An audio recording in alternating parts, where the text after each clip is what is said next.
देखो रिकॉर्डिंग का मैसेज कर screenshot. Yes ma'am. Last class में हम लोग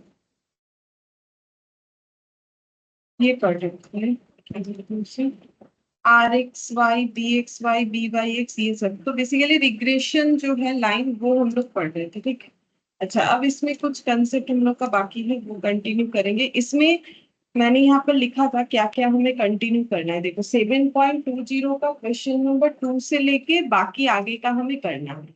17.20 17.20 से जो क्वेश्चन है और आगे के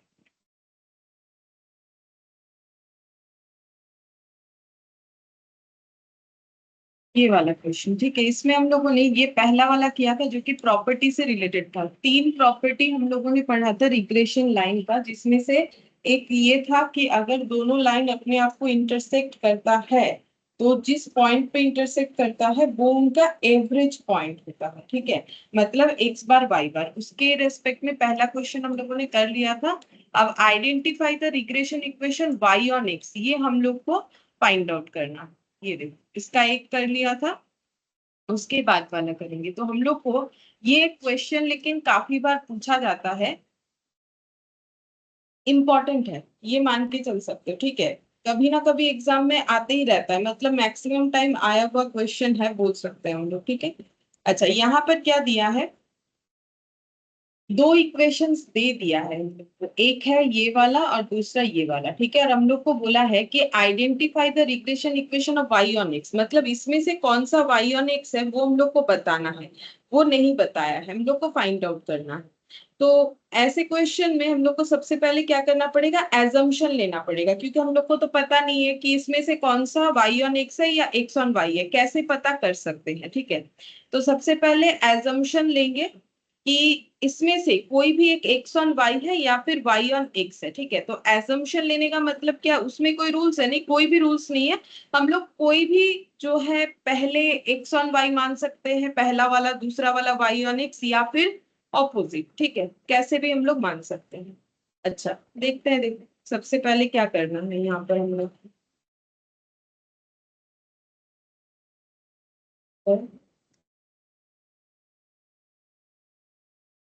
7x 17.20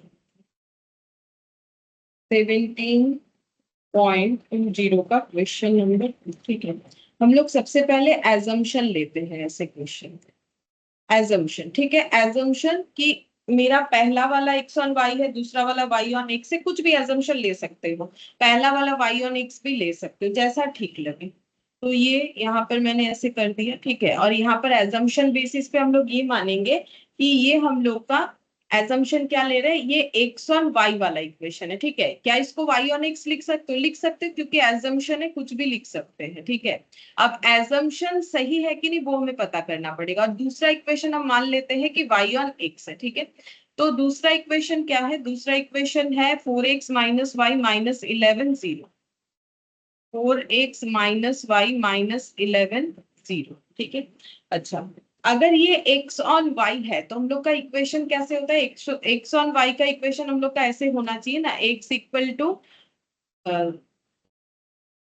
ये x डिपेंड्स ऑन y है तो हम लोग का ये वाला जैसे होता है y equal to a plus B X, और ये वाला हो जाएगा x equal to Y plus Y, x equal to a plus B Y. ठीक है, ये फॉर्मेट होता है। मतलब सीधा बात है, अगर x डिपेंड्स ऑन y है तो लेफ्ट हैंड साइड में x रहेगा, बाकी सब इधर आएगा, और अगर y डिपेंड्स ऑन x है तो लेफ्ट हैंड साइड में y रहेगा, बाकी सब इधर आएगा। ठीक है, तो उस तरीके से हमें अरेंज कर लेना है। तो 7x इक्वल 18 प्लस 3y, तो x equal 18 plus 3y divided by 7, और यहाँ पर इसको हम ऐसे 18/7 प्लस 3/7y ऐसे लिख लिया मैंने। ठीक है, फिर इसमें चेंज करते हैं, minus Y equal 11 minus 4x, तो y इक्वल हो जाएगा 11 डिवाइडेड बाई -1, ये माइनस हटा रहे तो -4x/-1, तो ये हो जाएगा हम लोग का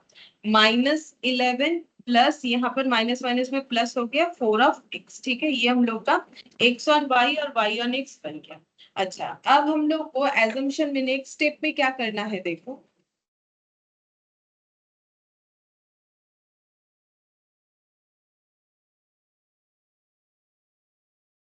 नेक्स्ट स्टेप में क्या करेंगे, हम लोग को फाइंड आउट करना पड़ेगा बी एक्स वाई और बी वाई एक्स। तो यहाँ पर हम लोग को कोफिशिएंट क्या मिलेगा, अगर एक्स ऑन वाई है तो हम लोग को मिलता है बी एक्स वाई, और अगर वाई ऑन एक्स होता है तो हम लोग को मिलता है बी वाई एक्स। ये सब लास्ट क्लास में हम लोग डिस्कस किए थे। बी एक्स वाई यहाँ पर कितना है, +3/7। ठीक है, कंपेयर करके बताना पड़ता है, काफी सारे चैप्टर में हम लोग ये कर चुके हैं। ये देखो, ये वाला हो गया x प्लस ए प्लस बी वाई, तो b यहाँ पर कितना आ रहा है, +3/7। और ये बन गया बी वाई एक्स हम लोग का कितना आ रहा है, +4। ठीक है, ये आ गया। अब हम लोग एक फॉर्मूला सीखे थे लास्ट दिन आर एक्स वाई का, जो कि बी वाई एक्स और बी एक्स वाई से रिलेट कर रहा था। आर एक्स वाई का फॉर्मूला कुछ ऐसा होता है, √ऑफ, यहाँ प्लस माइनस लग जाएगा, ये देखो यहाँ +- √of bxy into B Y X. यही वाला फॉर्मूला लास्ट करके हम लोगों ने जो है टॉपिक क्लोज किया था लास्ट क्लास में। ये देखो, ये वाला फॉर्मूला, ये वाला। ठीक है, अच्छा अब हम लोग यहाँ पर पुट करते हैं हम लोग का बी एक्स वाई का वैल्यू कितना है और बी वाई एक्स का वैल्यू कितना है। ठीक है, देखो यहाँ पर बी एक्स वाई आया है +3/7 और ये +4 आया है। ठीक है, मतलब +3/7 और +4। ठीक है, अब देखते हैं आंसर क्या आता है। तो यहाँ पर कैलकुलेटर पे चेक करते हैं आंसर।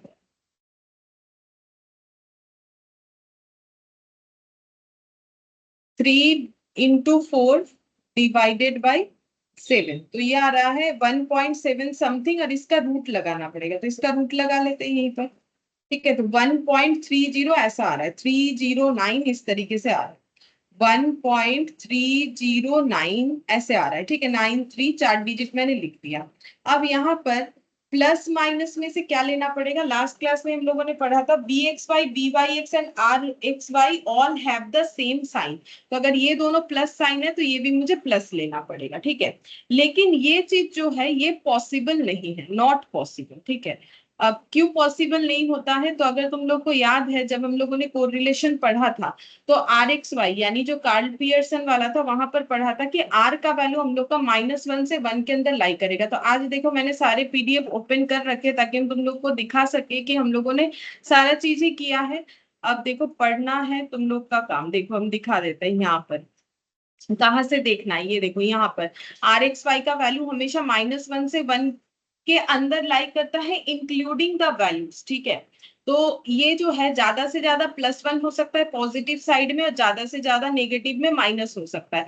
अब ये मेरा आंसर आ गया +1.3093। ये तो पॉसिबल नहीं है, क्यों नहीं है, बिकॉज आर का वैल्यू जो है वो प्लस की तरफ मैक्सिमम 1 जा सकता है, ये 1 को जो है मतलब 1 से ज्यादा हो जा रहा है। तो अगर ऐसा है तो फिर इसका मतलब एजम्पशन रॉन्ग, कि हम लोगों ने जो एजम्पशन लिया वो गलत है। ठीक है, वो गलत हो गया। इसका मतलब ये मेरा जो इक्वेशन है एक्स ऑन वाई, ये वाला वाई ऑन एक्स होगा, ये वाला एक्स ऑन वाई होगा। तो मुझे आंसर क्या लिखना है, आंसर हम लोग ऐसे लिख देंगे। तो आंसर ये हो गया।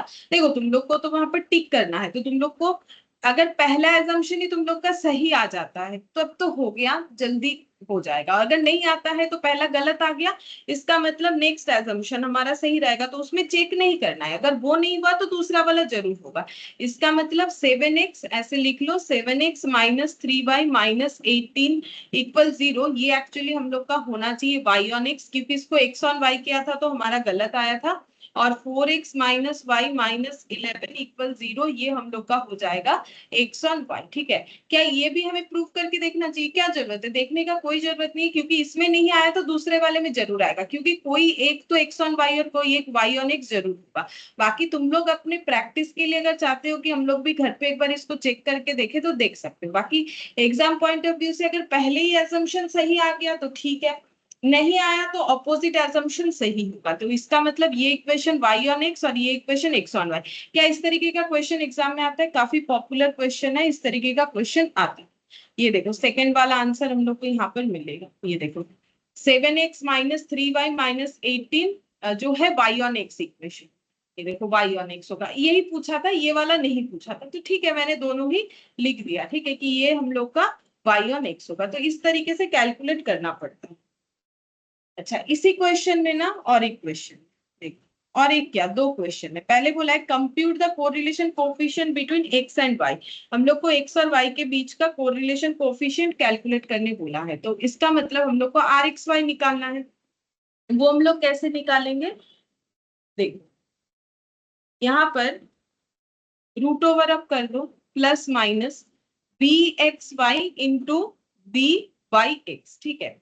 अब अगर हम लोगों ने समझ लिया है कि कौन सा इक्वेशन y ऑन x है, कौन सा इक्वेशन x ऑन y है, तो उस हिसाब से हम लोग इसे अरेंज करेंगे, तो ये भी डेटा हम लोग निकाल लेंगे। कैसे, यहाँ पर अरेंज करो, 7x माइनस 3y माइनस 18 0। अगर ये y ऑन x है तो लेफ्ट हैंड साइड में y रहेगा और बाकी सारा डेटा इधर आ जाएगा। तो y इक्वल हो गया 18 divided by -3 minus 7y minus 3x। तो यहाँ पर आंसर आ रहा है y इक्वल -6 और ये माइनस माइनस में प्लस 7/3 x, ठीक है, ये आ गया। तो ये हम लोग का कौन सा इक्वेशन है, ये हम लोग का y ऑन x है। y ऑन x इक्वेशन में जो कोफिशिएंट निकलता है वो by(x) निकलता है। तो by(x) कितना आ गया, +7/3, ठीक है।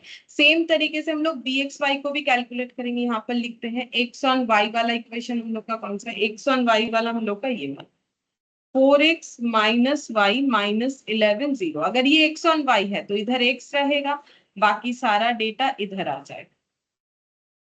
11/4 प्लस y/4, ठीक है। तो हम लोग का यहाँ से निकलेगा bxy कितना आ जाएगा, +1/4, ठीक है, +1/4। अब इसमें पुट करते हैं, bxy आया है +1/4 और byx आया है +7/3। अब देख लेते हैं इसमें आंसर कितना आएगा। इसमें आंसर जरूर हम लोग का मतलब मैक्सिमम +1 आ सकता है, मिनिमम माइनस आ सकता है। अब आंसर प्लस या माइनस होगा, आंसर मेरा प्लस में ही होगा। क्यों, क्योंकि bxy byx all have the same sign, जो कि हम लोगों ने लास्ट क्लास में किया।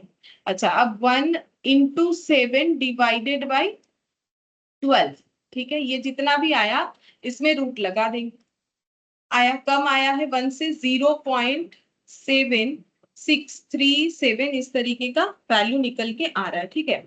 तो ये हम लोग का हो गया आर एक्स वाई का आंसर, ठीक है। अब देखो ये प्रूफ भी हो गया, साथ ही साथ मैंने जो बोला था तुम लोग घर पे ट्राई करके देख सकते हो, जरूरत नहीं है। सेकेंड वाले क्वेश्चन से हमारा प्रूव हो गया कि हमारा दूसरा वाला एजम्पशन बिल्कुल सही है, ठीक है। तो ये हम लोग का आंसर आ गया 0.7637। चलो देख, 0.7638 किया है उन्होंने, वही 7 के बाद 62 ऐसा है, तो ऐसा किया है 7। ये देखो ना, रूट ओवर ऑफ 7/12, तो रूट ओवर ऑफ 7/12 हम लोग का भी आ रहा है, ठीक है। अच्छा, अब फोर्थ नंबर का देखो, इसी में जो फोर्थ नंबर वाला क्वेश्चन है उसमें क्या पूछा है, given the variance of x is 9, find the SD of y। Variance of x बोला है 9, हम लोग को फाइंड आउट करने बोला है SD ऑफ y कितना होगा, ये हम लोग को फाइंड आउट करने बोला है, ठीक है। तो अब हमारे पास जो भी डेटा अवेलेबल है उससे हम लोग कैसे निकाल सकते हैं। तो देखो, हम लोगों ने लास्ट क्लास में और एक फॉर्मूला सीखा था। क्या सीखा था, जैसे कि हम लोगों ने ये वाला फॉर्मूला सीखा था कि by(x) equal rxy into standard deviation of y divided by standard deviation of x। अगर हम लोग by(x) लिखते हैं और अगर bxy लिखोगे तो क्या मिलेगा, ये देखो bxy लिखोगे तो rxy into standard deviation of x divided by standard deviation of, दोनों से ही हम लोग निकाल सकते हैं। क्यों, क्योंकि हम लोग के पास rxy है ये वाला, ठीक है। यहाँ भी वही वैल्यू होगा, यहाँ भी वही वैल्यू होगा, हम लोग को ये निकालने के लिए बोला। वेरिएंस ऑफ एक्स हम लोग के पास है, वेरिएंस का रूट करने से ही एसडी निकल के आता है, ये हम लोग डिस्पर्सन चैप्टर में किए हुए हैं, ठीक है। तो दोनों में से कोई भी एक तरीके से तुम लोग आंसर निकाल सकते हो, आंसर सेम आएगा। और ये फॉर्मूला हम लोगों ने लास्ट क्लास में ही किया हुआ है। ये देखो, चेंज जब होता है, ये देखो यहाँ पे, ये देखो लास्ट क्लास में किया है bxy, ये देखो चेंज ऑफ स्केल इस तरीके से किया, नहीं ये वाला नहीं, सॉरी एसडी वाला ना, दिखाते हैं क्या हुआ।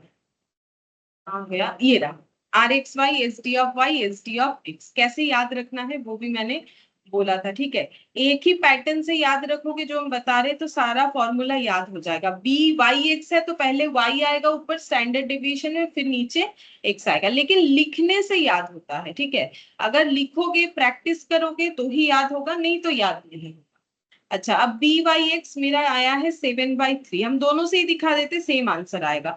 अब आर एक्स वाई को कितना ले, हम 0.76 ले रहे हैं, ज्यादा डेटा नहीं ले रहे हैं, हम दो डेटा ले रहे हैं, दो डिजिट ले रहे हैं। स्टैंडर्ड डिवीजन ऑफ वाई निकालने बोला है, स्टैंडर्ड डिवीजन ऑफ एक्स कितना होगा, √9, क्योंकि वेरियंस का रूट करने से ही हम लोग का जो है कैलकुलेट होके आता है एस टी, ठीक है। अच्छा, अब ये हो गया 7/3 है इधर, और 0.76 और डिवाइडेड बाई 3 हो जाएगा। तो यहाँ पर 0.76 डिवाइडेड बाई 3, 0.25 ऐसा कुछ आ रहा है। और ये इधर एक काम करते हैं ना, cross multiplication, 3 standard division of y equal to 0.76 divided by 3। ये इधर ट्रांसफर कर देते हैं y को, और ये हो जाएगा इधर। इसका ऐसे लिखते हैं, मुझे थोड़ा सा, ये हो गया 7/3, और ये डिवाइड होके ये 3 है, ये इधर ट्रांसफर कर देते हैं, तो 7/3 इंटू 3 ऐसे कर लेते हैं ना, मुश्किल करने का। Standard division of y equal हो जाएगा हम लोग का 7/3 इंटू 3/0.76, तो 7 डिवाइडेड बाई 0.76, तो ये आंसर आ जाएगा 9 पॉइंट आ जाएगा। ठीक है, 9.2। तो एक बार चेक करते हैं 9.2 है क्या।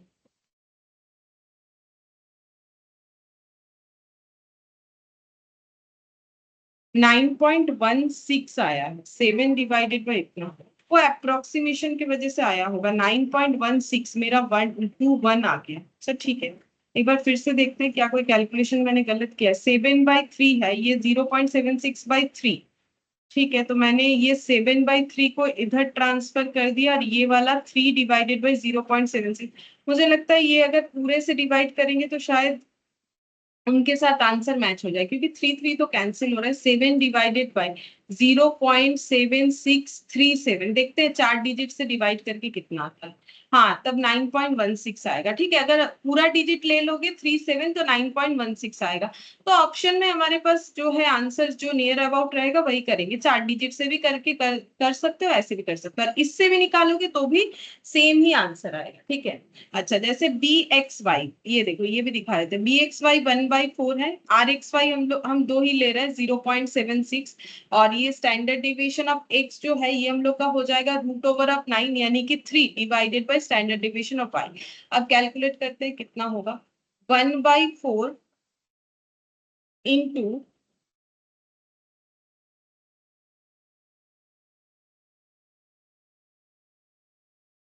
ये देखो 1/4, ये हम लोग का हो गया 0.25 equal 0.76 into 3, 2.28 divided by standard division of y। तो standard division of y equal हो जाएगा 2.28 डिवाइडेड बाय 0.9.1, ये मेरा आ रहा है 9.12। जितना डिजिट ले रहे हैं उसके ऊपर थोड़ा बहुत आंसर वैरी कर जा रहा है। ठीक है, वो 9.1216 इस तरीके का आएगा। डिजिट के ऊपर डिपेंड कर रहा है कि हम लोग कितना डिजिट में आंसर ले रहे हैं, जैसे कि कितना डिजिट में हम लोग डेटा कलेक्ट करें। जैसे 0.7638 करेंगे तो 1 2 से ज्यादा आ जाएगा। ठीक है, दोनों से ही आंसर आएगा, किसी भी एक तरीके से हम लोग कर सकते। अच्छा, इसके बाद कौन सा क्वेश्चन करेंगे देखते हैं। अच्छा, इसके बाद हम लोग का है प्रोबेबल एरर, ये वाला भी दिखा देते हैं। पहले ये जो भी छोटा मोटा पॉइंट बाकी इसको कंप्लीट करते हैं, फिर हम लोग जो है सेट बी में जाके क्वेश्चंस करेंगे। यहाँ पर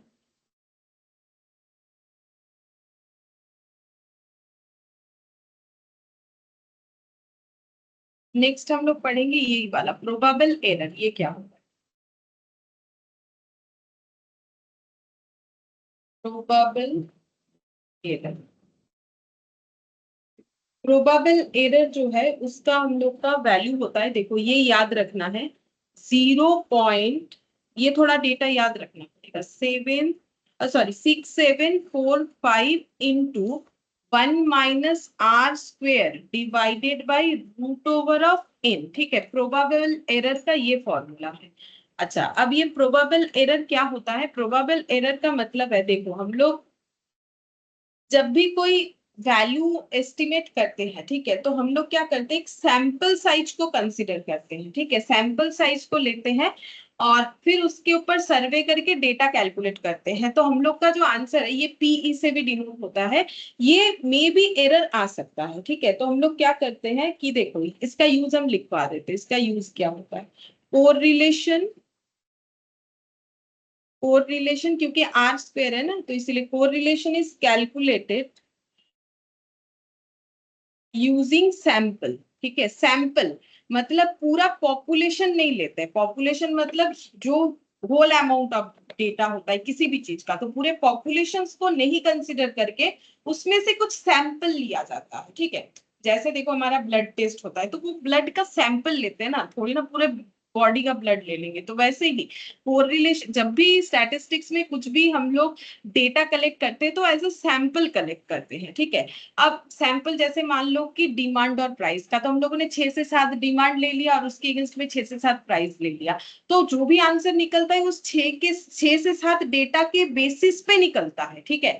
लेकिन पूरे पॉपुलेशन से, मतलब पूरा अगर डिमांड को या प्राइस को, जो भी हो, जिस भी रिलेशंस को निकालना चाहते हैं, वो पूरा कैलकुलेट करना पॉसिबल नहीं, इसलिए सैंपल के अकॉर्डिंग किया जाता है। तो सैंपल से जो हमारा आंसर आता है वो पॉपुलेशन के आंसर से डिफर कर जाता है, ठीक है। तो ये जितना डिफर करता है उसी को हम लोग बोलते हैं प्रोबेबल एरर, इसलिए हम एक बार लिखवा दे रहे हैं अंडरस्टैंडिंग के लिए कि क्या होता है। बाकी एक क्वेश्चन के लिए बस ये याद रखना जरूरी है, ये तुम लोग को याद रखना, वैल्यू फॉर सैंपल में differ from population. This difference is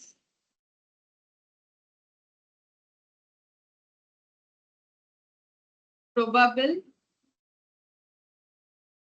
error, ठीक है। इस डिफरेंस को ही हम लोग बोलते हैं प्रोबेबल एरर। और यहाँ पर आर का मतलब कोरिलेशन कोफिशिएंट,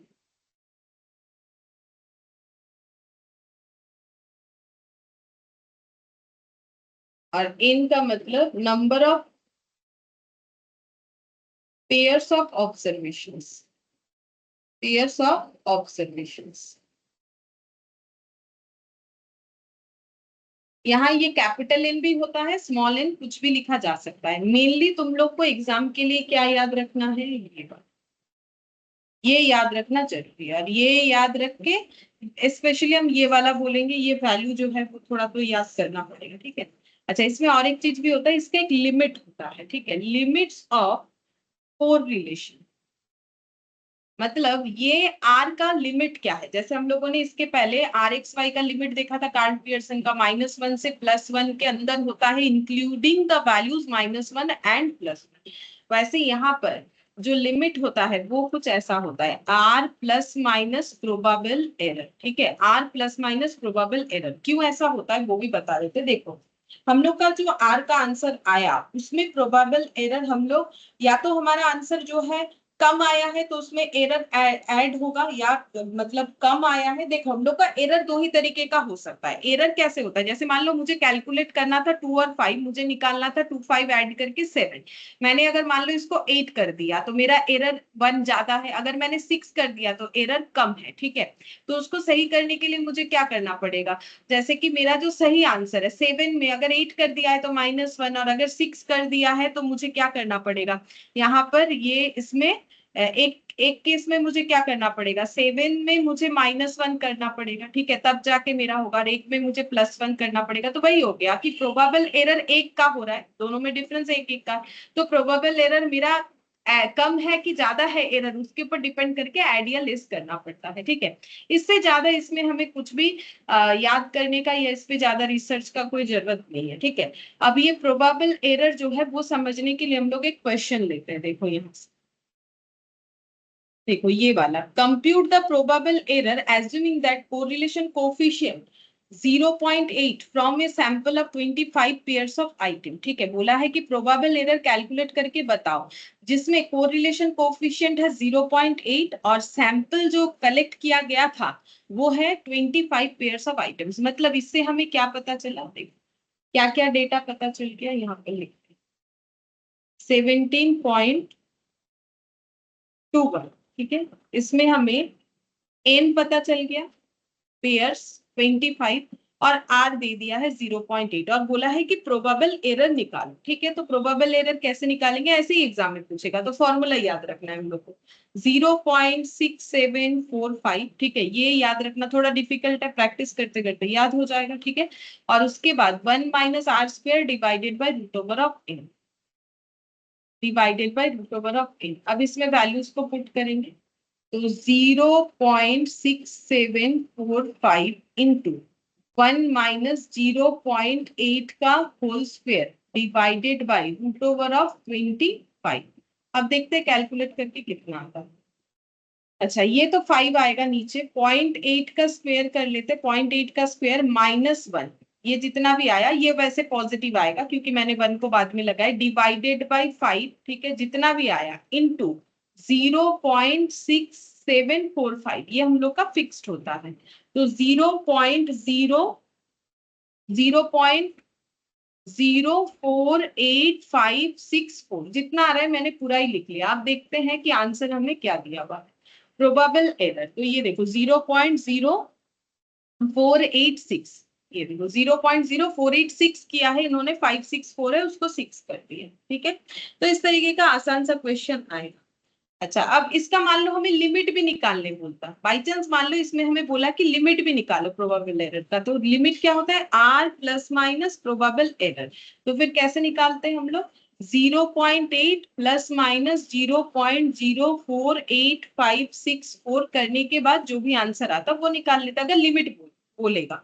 यहाँ बोला नहीं है लेकिन हम उसका भी एक बार बता दिए कि लिमिट कैसे करें, दिया हुआ ये देखो क्या करना है, आर प्लस माइनस पी, तो वही करना। ठीक है, अच्छा अब देखते हैं दूसरा और एक क्वेश्चन है इसमें 17.22, आर बोला है 0.7, एन बोला है 64, find out the probable error of the coefficient of correlation, determine the limits. यहाँ बोला है लिमिट्स भी निकाल। ठीक है, ठीक है, तो फिर हम लोग यहाँ पर नेक्स्ट क्वेश्चन करते हैं 17.22, प्रोबेबल एरर निकालने बोला है। प्रोबेबल एरर क्या होता है, 0.6745। देखो ये ना मेरे साथ लिखते लिखते ही तुम लोग को याद हो जाएगा, 1 minus R square divided by root over of N, तो 0.6745 इंटू आर का स्क्वायर कितना होता है, आर का स्क्वायर यहाँ बता दिया, देखो 0.7 और एन है 60, तो 0.7 का स्क्वायर और एन है रूट ओवर ऑफ 60। अब देखते हैं यहाँ पर कितना आंसर आएगा, तो 7 का स्क्वायर, 0.7 का स्क्वायर कर दिया मैंने, माइनस 1 कर दिया, ये पॉजिटिव में ही आएगा, डिवाइडेड बाई 8 हो जाएगा, रूट ओवर ऑफ 64 इंटू 0.6745, तो 0.04299 है। तो हम इसे 3 कर ले या फिर 30 ऐसे भी कर सकते हैं। ठीक है, 2999 है तो मैंने इसको 30 कर लिया। अब हमें लिमिट भी बोला था, ठीक है, तो लिमिट क्या हो जाएगा, लिमिट हो जाता है R plus minus probable error, तो आर कितना है 0.7 है, प्लस माइनस 0.430। ठीक है, ये आंसर होगा। अच्छा, अब देखते हैं क्या इन्होंने कैलकुलेट भी किया, अगर कैलकुलेट किया है तो कैलकुलेट कर सकते हैं हम लोग, उसमें भी कोई प्रॉब्लम नहीं है। ये देखो जस्ट हाँ कैलकुलेट करके लिख सकते हैं। तो ठीक है, एक मेरा आंसर आ जाएगा यहाँ पर 0.7 प्लस 0.430, मैंने जितना डेटा लिया उसके हिसाब से 1.13, और दूसरा आंसर आ जाएगा 0.7 माइनस 0.430, मतलब 0.27। देखते हैं 1.13 और 0.27, 0.657। अच्छा मैंने गलत लिखा है क्या, 0.043 था, ओ ये मैंने गलत कैलकुलेट किया। ठीक है, एक बार देखते हैं क्या कैलकुलेशन मैंने गलत कर दी, -1 तुम लोग भी कुछ नहीं बता रहे हो कि कैलकुलेशन गलत हुआ, या तो लिख नहीं रहे हो या फिर हम जैसे लिख रहे देख देख के बस लिख रहे हो। 0.042930।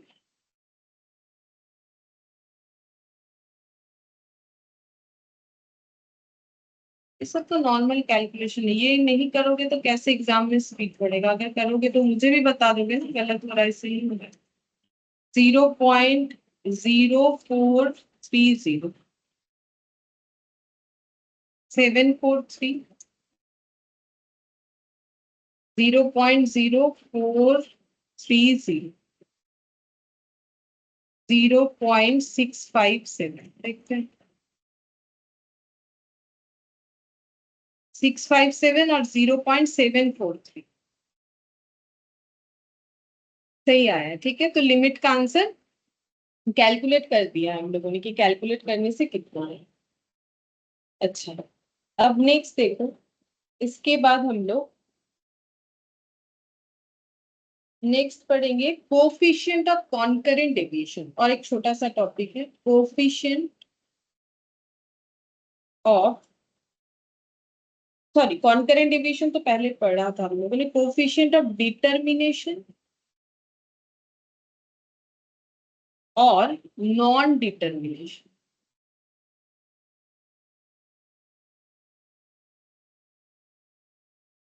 कोफिशिएंट ऑफ डिटर्मिनेशन और नॉन डिटर्मिनेशन, जो डिटर्मिनेशन होता है वो आर का स्क्वायर होता है, और जो नॉन डिटर्मिनेशन होता है वो 1 - r का स्क्वायर होता है, ठीक है। अच्छा, अब ये डिटर्मिनेशन और नॉन डिटर्मिनेशन, इसका मतलब अगर समझना है तो देखो एक एग्जांपल से समझा। मान लो कोरिलेशन कोफिशिएंट बिटवीन डिमांड,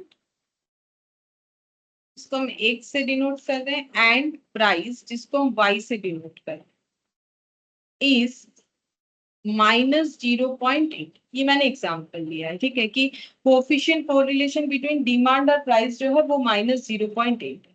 अब हम लोग को पता है कि डिमांड जो है वो प्राइस की वजह से चेंज होता है, तो हम लोग ये बोल सकते हैं कि demand is changed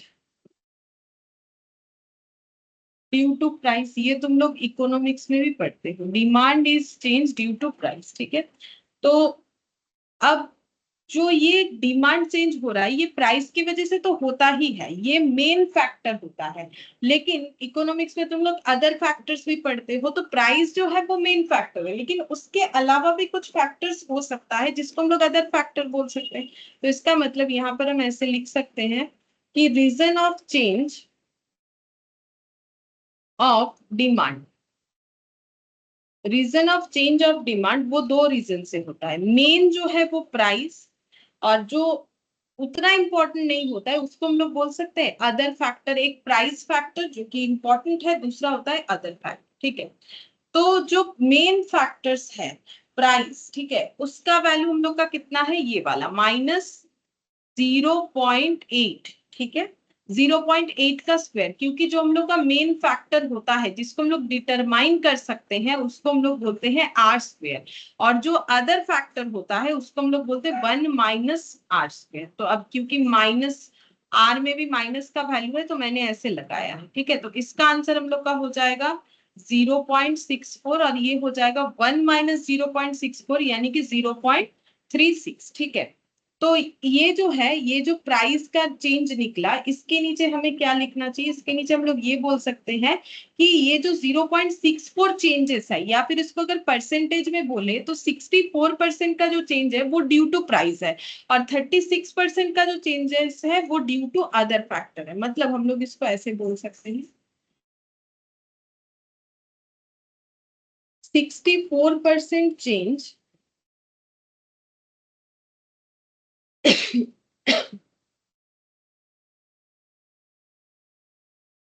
due to price, और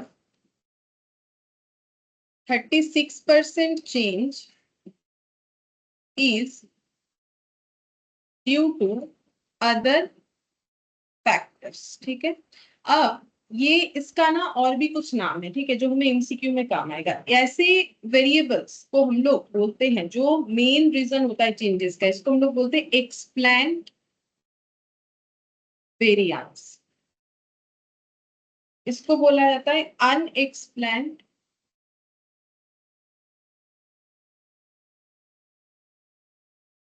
वेरिएंस, क्योंकि इसका एक्सप्लेनेशन दिया जा सकता है कि क्यों चेंजेस है, कितना है। इसका जितना एक्यूरेटली हम लोग जो है एक्सप्लेनेशन दे सकते हैं, अदर फैक्टर्स में काफी सारा चीज हो जाता है, इसीलिए इसको हम लोग अनएक्सप्लेन्ड वेरिएंस भी बोलते हैं। वेरी करने का जो कारण है वो अनएक्सप्लेन्ड है, और इसमें है, और ये हो जाता है। इसका दूसरा और एक नाम है अकाउंटेंट अकाउंटेंट वेरिएंस। इसको अकाउंटेंट वेरिएंस बोलते हैं, इसको बोलते हैं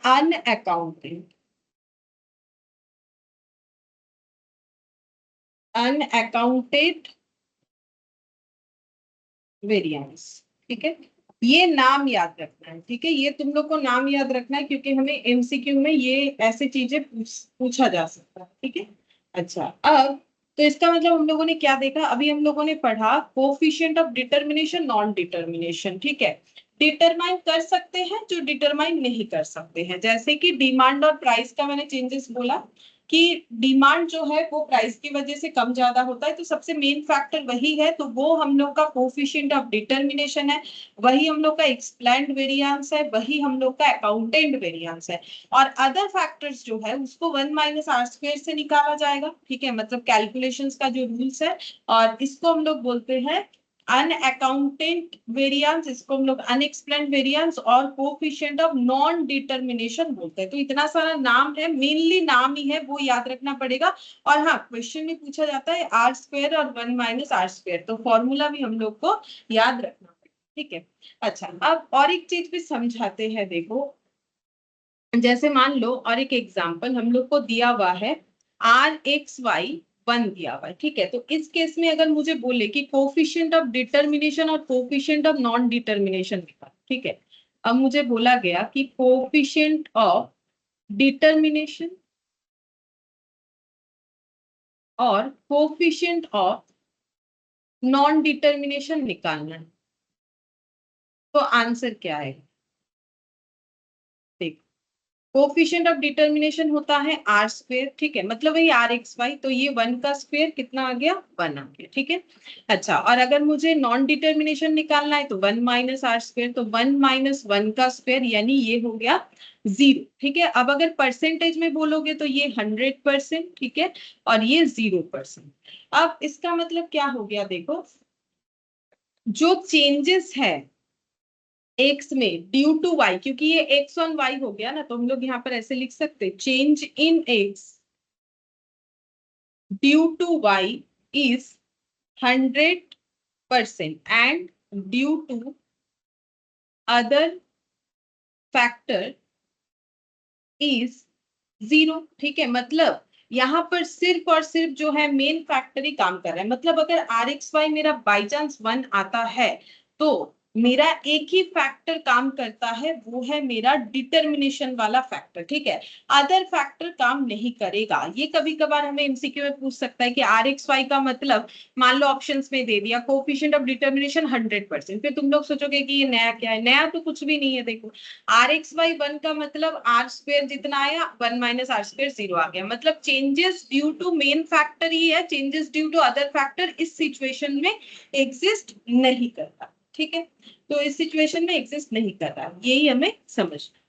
अच्छा, इसके बाद हम लोग और एक छोटा पॉइंट है वो भी पढ़ते हैं, ठीक है। इसके बाद हम लोग पढ़ेंगे, देखिए यहाँ पर दिखाते हैं इसके बाद हमें क्या पढ़ेंगे।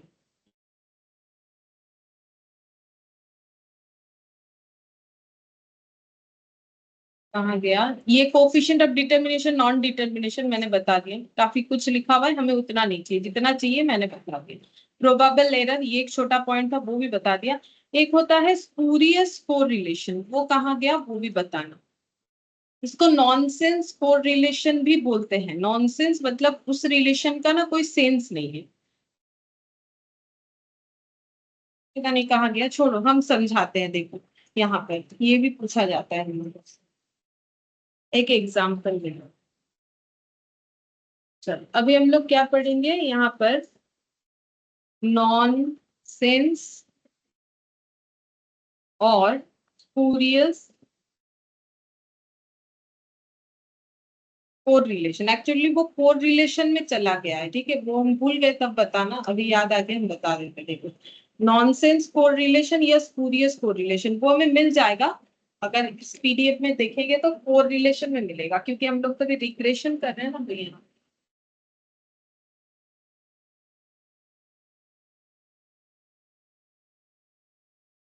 कॉन्करेंट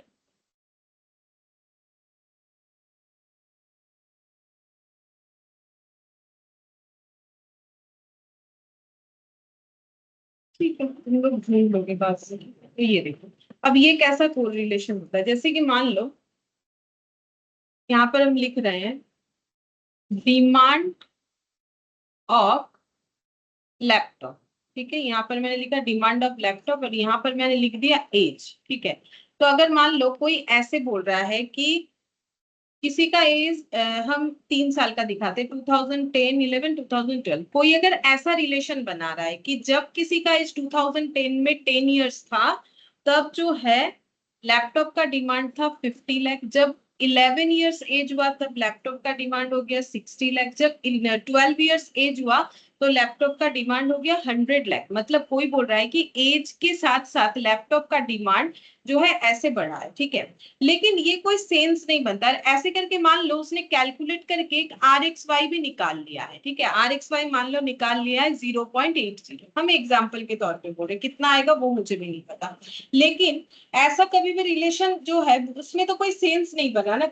एज बढ़ने के साथ क्या कोई किसी भी प्रोडक्ट का डिमांड में कोई इंपैक्ट आता है? किसी भी ह्यूमन बीइंग के एज के साथ प्रोडक्ट के डिमांड में कोई भी जो है इम्पैक्ट नहीं आता है। तो ये यहाँ पर जो रिलेशन बना है, ये लैपटॉप का डिमांड और एज, तो इसमें कोई सेंस जो है वो नहीं बन रहा है, ठीक है, कोई भी सेंस नहीं बन रहा है। और ये जो रिलेशन है ये हम लोग का फिर क्या कहलाता है, क्योंकि सेंस कुछ भी नहीं है तो इसको हम लोग बोलते हैं नॉन सेंस। नॉनसेंस कोरिलेशन नाम है ऐसा, ठीक है, मुझे भी दिख नहीं रहा है पीडीएफ में, तुम लोग को मिल जाएगा, चेक करके देखना, नॉनसेंस कोरिलेशन ये नाम लिखा हुआ है, इसको बोलते हैं नॉनसेंस कोरिलेशन। और उसके साथ साथ इसका दूसरा नाम भी है स्पूरियस कोरिलेशन। मतलब बिना रीजंस के अगर हम लोग कोई रिलेशन बनाते हैं जिसका कोई बेस नहीं है, कैलकुलेट करने से तो कैलकुलेशन होगी, कुछ ना कुछ आ ही जाएगा।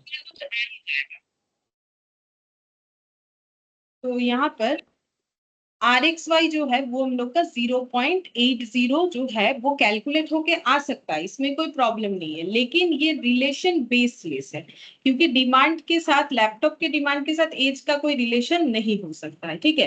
तो ऐसे चीजों को हम लोग बोलते हैं स्पूरियस या फिर नॉनसेंस कोर रिलेशन कोफिशिएंट, ठीक है, ये बोला जाता है। ये एक पॉइंट बाकी था वो मैंने बताया। नेक्स्ट, बाकी सारी चीज कवर हो गया, ठीक है, और कुछ भी बाकी नहीं है।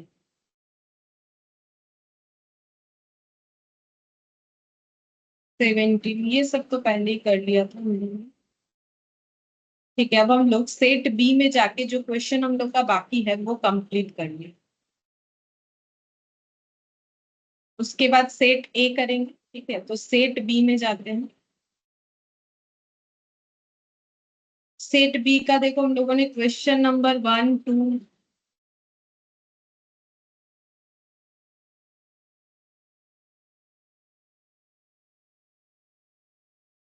सेट बी में क्वेश्चन नंबर 1, 2 ये सब हम लोग का किया हुआ है, क्योंकि मेरा यहाँ पीडीएफ ओपन है, हम दिखाते हैं, देखो हमारा क्या क्या है।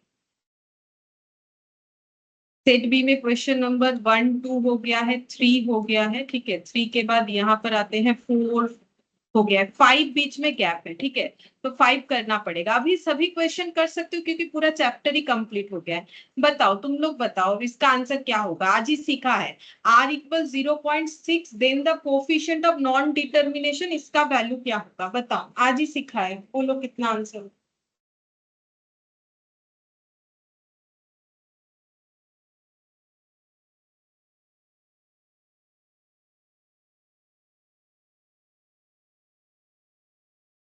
0.36।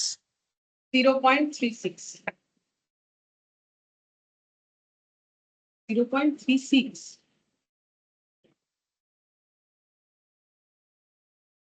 नहीं, कोफिशिएंट ऑफ नॉन डिटर्मिनेशन।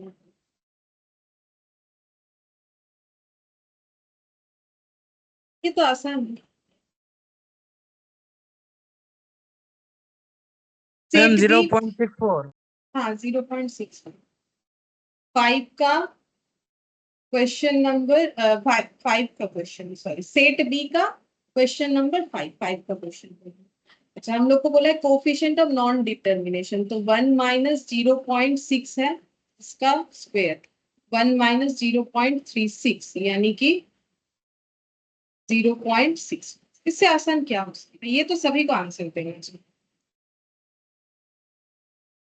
ये तो बच्चों का काम है। ठीक है, चलो 5th नंबर हो गया। अब हम लोग देखते हैं नेक्स्ट। 5th नंबर के बाद 6 7 कंप्लीट है, 8 9 कंप्लीट है, 8 9 के बाद 15। ठीक है, 6 7 8 9। अच्छा, उसके बाद 10 11 ये भी हम लोगों ने कंप्लीट किया है रैंक कोरिलेशन कोफिशिएंट करते हुए। ठीक है, अच्छा 15 तक कंप्लीट है। इधर देखते हैं 15, और उसके बाद ये देखो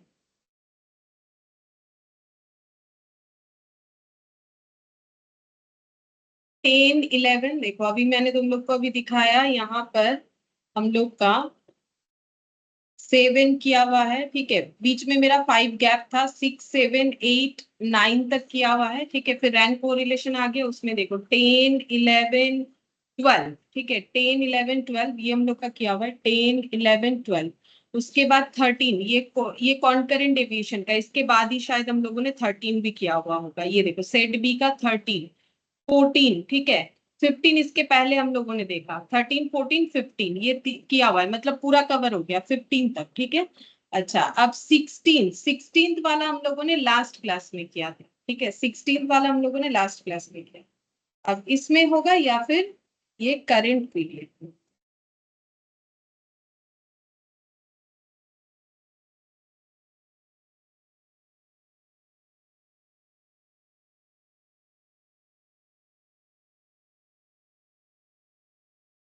सेट बी का 16 ये लास्ट क्लास में एक ही क्वेश्चन किया है। अब हम लोग 17th नंबर से करेंगे, जो कि हम लोग का किया हुआ नहीं है। देखते हैं तुम लोग क्या आंसर देते हैं। देते तो हूँ नहीं तुम लोग, वही बात है। देखते हैं। अच्छा, अब देखो 17 में बोला है if the regression line y on x and x on y are given by this one, मतलब हमें बता दिया है कि y ऑन x कौन सा है, पहला वाला, क्योंकि बता रहा है खुद ही question, regression line of y on x और x ऑन y ये गिवन। Then the arithmetic mean of x and y is given by, तो एरिथमेटिक मीन क्या होगा, एरिथमेटिक मीन का मतलब x बार और y बार क्या होगा। तो मैंने तुम लोग को एक जो है ये क्या बोलते हैं उसे प्रॉपर्टी बता दिया था लास्ट क्लास में। ठीक है, उसके बेसिस पे ही हम लोगों ने क्वेश्चन भी किया था कि जब भी दो रिग्रेशन लाइन एक दूसरे को इंटरसेक्ट करता है तो वो जो पॉइंट निकल के आता है वही उसका एवरेज होता है। तो बेसिकली तुम लोग को ये दोनों को सॉल्व करना है और कुछ नहीं। 2x प्लस 3y इक्वल -1 है पहला इक्वेशन। दूसरा है हम लोग का 5x plus 6y minus.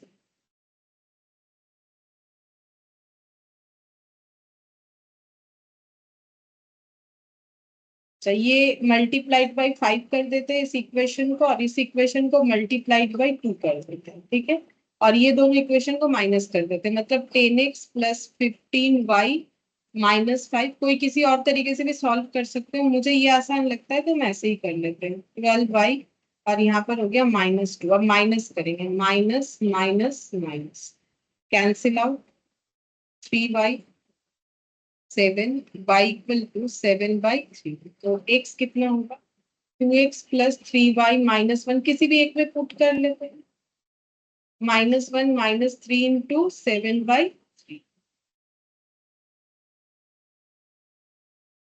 2x हो गया यहाँ पर -8, x हो जाएगा -8/2 यानी कि माइनस, तो -4 और 7/3।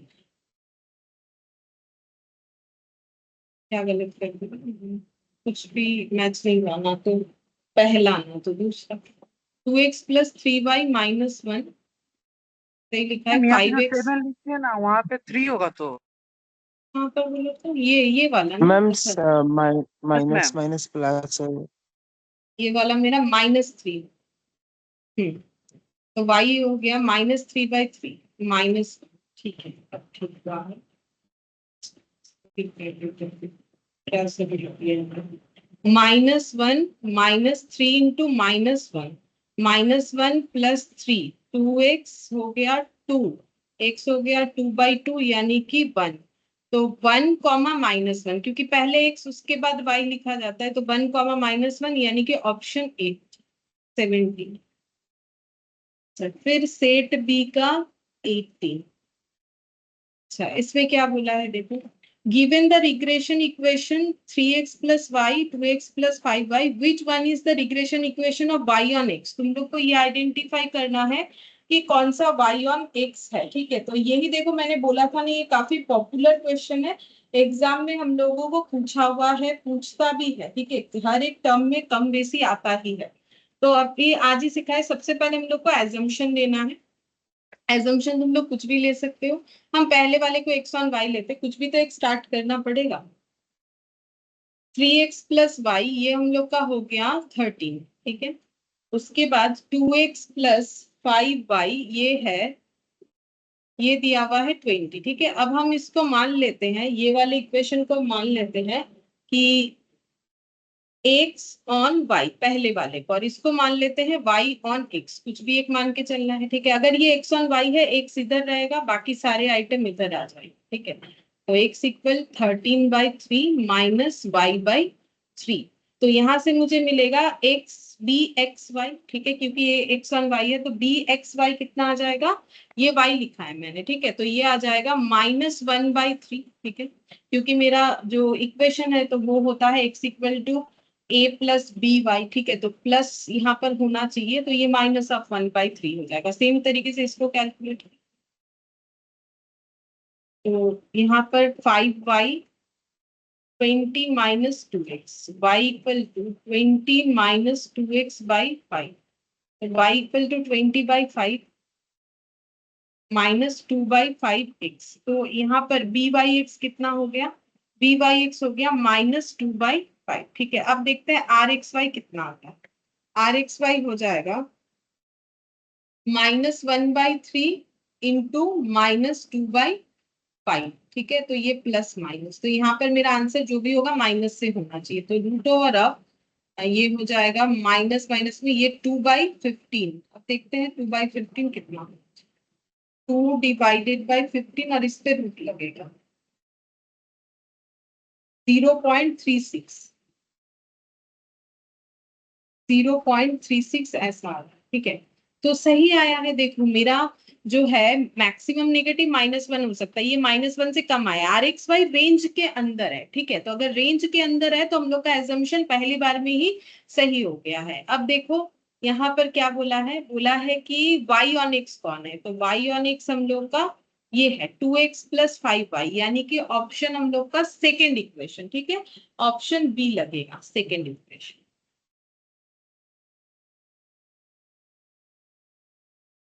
ये बिल्कुल सही होता है। अगर तुम लोग चाहो तो इसका ऑपोजिट करके देखना y ऑन x और x ऑन y देखना rxy का आंसर जो है वो मोर देन जो है 1 आएगा। ठीक है -1 आएगा। अगर ऑपोजिट लेते ना मैंने पहले ऑपोजिट लेके भी एक बार किया हुआ है तो उसमें हम लोग का आता है rxy -2.738। अब मैंने ये लिख दिया अगर तुम लोग को देखना है घर पे तो एक बार देखोगे तो खुद का भी प्रैक्टिस होगा और उस केस में अगर ऑपोजिट लेते हो ना तो ये आंसर आएगा क्योंकि हमें पता है कि rxy जो है मैक्सिमम -1 जा सकता है तो -2 पॉइंट समथिंग तो होगा नहीं तो एजम्पशन गलत होगा तो फिर हमें ये वाला एजम्पशन लेना पड़ेगा। जो भी हो हमारे पहले एजम्पशन से ही हो गया मैंने पहले वाले को x ऑन y लिया था हो गया अच्छा बात है। ठीक है अच्छा अब नेक्स्ट देखते हैं सेट बी का देखो 19। यहाँ पर बोला है given the following equations 2x minus 3y10 3x plus 4y15 which one is the regression equation of x on y। फिर से वैसा ही बोला है कि कौन सा x ऑन y है वो हमें आइडेंटिफाई करना है। ठीक है तो पहला इक्वेशन दिया है हम लोग को पहले वाले को हम x ऑन y मानेंगे। ठीक है कोई भी रैंडमली ले सकते हैं।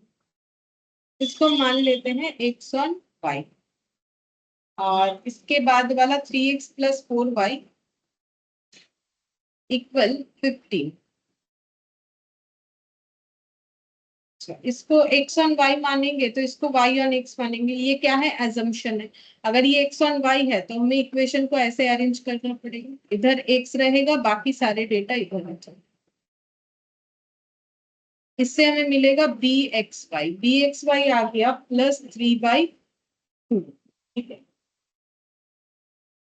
नेक्स्ट देखो यहाँ पर, इसके बाद इधर वाला कैलकुलेशन करेंगे y ऑन x, तो 4y 15 माइनस 3x, तो y कितना हो जाएगा? 15/4 माइनस 3/4x, तो यहां से मिलेगा b/x। ठीक है, b/x, तो b/x कितना हो गया? -3/4। क्योंकि देखो ये कंपेयर करके करना होता है, ऐसे ही नहीं कि हम लिख दे रहे हैं। y equal to a plus B X होता है, तो ये मेरा a हो गया, ये x के साथ जो है वो b है, तो b मेरा क्या होता है? ये b जो है वो प्लस बी एक्स होता है। तो इसको अगर प्लस फॉर्म में लिखोगे तो ये मैंने पहले सारे चैप्टर्स में ही ये जरूरत पड़ता है तो मैंने बताया हुआ है, -3/4। ठीक है, तो ये हो गया। अब आर एक्स वाई निकालेंगे, root over plus minus root over of B X Y into B Y X, मतलब +3/2 इंटू -3/4। ये गलत ही आएगा, पहला बात है। क्यों बोलो तो क्योंकि B X Y B Y X all have the same sign होना चाहिए। अब यहाँ पर तो साइन ही गलत आ गया। वैसे भी आर एक्स वाई हम लोग चूज नहीं कर सकेंगे, मतलब आर एक्स वाई का आंसर, पहला बात है ये सॉल्व भी नहीं होगा, क्योंकि ये हम लोग का देखो यहाँ पर 3/4 है, तो ये देखो ये प्लस माइनस लिखो, ये हो गया -9/8। अब 9/8 तो सॉल्व हो जाएगा, लेकिन उसका रूट तो सॉल्व होगा नहीं क्योंकि वो माइनस में है। इसका मतलब एजम्पशन गलत हुआ है, एजम्पशन गलत हुआ है। और उसका कितने सारे प्रूफ है, ये प्लस आया, ये माइनस आ गया। पहला बात है सब सेम साइन होता है, ऐसा तो पॉसिबल नहीं है। ठीक है, तो इसका मतलब ये जो हम लोग का आंसर है 19th का, इसमें ये एजम्पशन हम लोग का गलत हुआ है। अब देखते हैं इसमें क्या बोला है। Given the equations following, which one of the regression equation of X on Y. ठीक है, तो इसका मतलब ये एक्स ऑन वाई नहीं है। अब दूसरा एजम्पशन सही है कि नहीं वो कैसे पता करेंगे?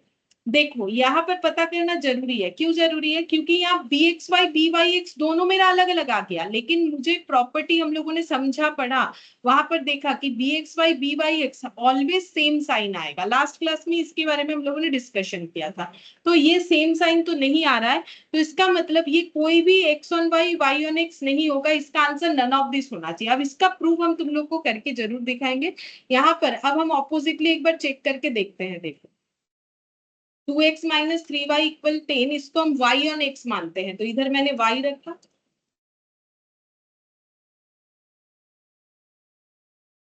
-2y माइनस 3 इंटू एक्स, तो यहाँ पर 3/x ये आ गया मेरा, ये माइनस माइनस में प्लस हो गया 2/3। ठीक है, अच्छा अब नेक्स्ट इसको देखते हैं। ये है 3x प्लस 4y इक्वल 15। ठीक है, अब इसको सॉल्व करो। देखो यहाँ पर 3x 15 माइनस 4y 15/3 -4/3y, तो बी एक्स वाई ये हो गया -4/3। यहीं से पता चलता है कि ये गलत है। क्यों? क्योंकि आर एक्स वाई सॉल्व होगा ही नहीं, क्योंकि B X Y B Y X all have the same sign, same problem आएगा। ये देखो यहाँ पर 2/3 इंटू -4/3। ठीक है, तो आर एक्स वाई कितना आ जाएगा? प्लस माइनस, बस इतना तक सॉल्व, इसके आगे नहीं होगा। क्यों नहीं होगा? क्योंकि नेगेटिव में जो रूट है वो सॉल्व नहीं हो सकता। ठीक है, तो इसका मतलब इसका आंसर होगा none of this, D none of this. ठीक है, तो देखो अब तुम लोग कैसे पता करोगे? क्या तुम लोग को 2 बार चेक करना पड़ेगा? नहीं, बिल्कुल नहीं। इसके लिए तो प्रॉपर्टी याद रखना है ना, प्रॉपर्टी बाकी क्वेश्चन में भी तो काम आता है, तो याद तो रखना चाहिए। सबसे पहला है, अगर B X Y B Y X अलग अलग साइन पे बिलोंग करता है, तो ये जो क्वेश्चन का फॉर्मेशन है वही ठीक नहीं है, मतलब नन ऑफ दिस आंसर होगा। ऐसा नहीं कि क्वेश्चन गलत दिया हुआ है, अब हमें ये जज कर रहा है कि हमें कंसेप्ट पता है कि नहीं। क्योंकि देखो ये तुम लोग जो स्टैटिस्टिक्स आज तक करते हो वैसा नहीं है ना। ये प्रोफेशनल कोर्सेज में क्या होता है कि हम लोग को इन डेप्थ सारी चीजों का पता होना चाहिए।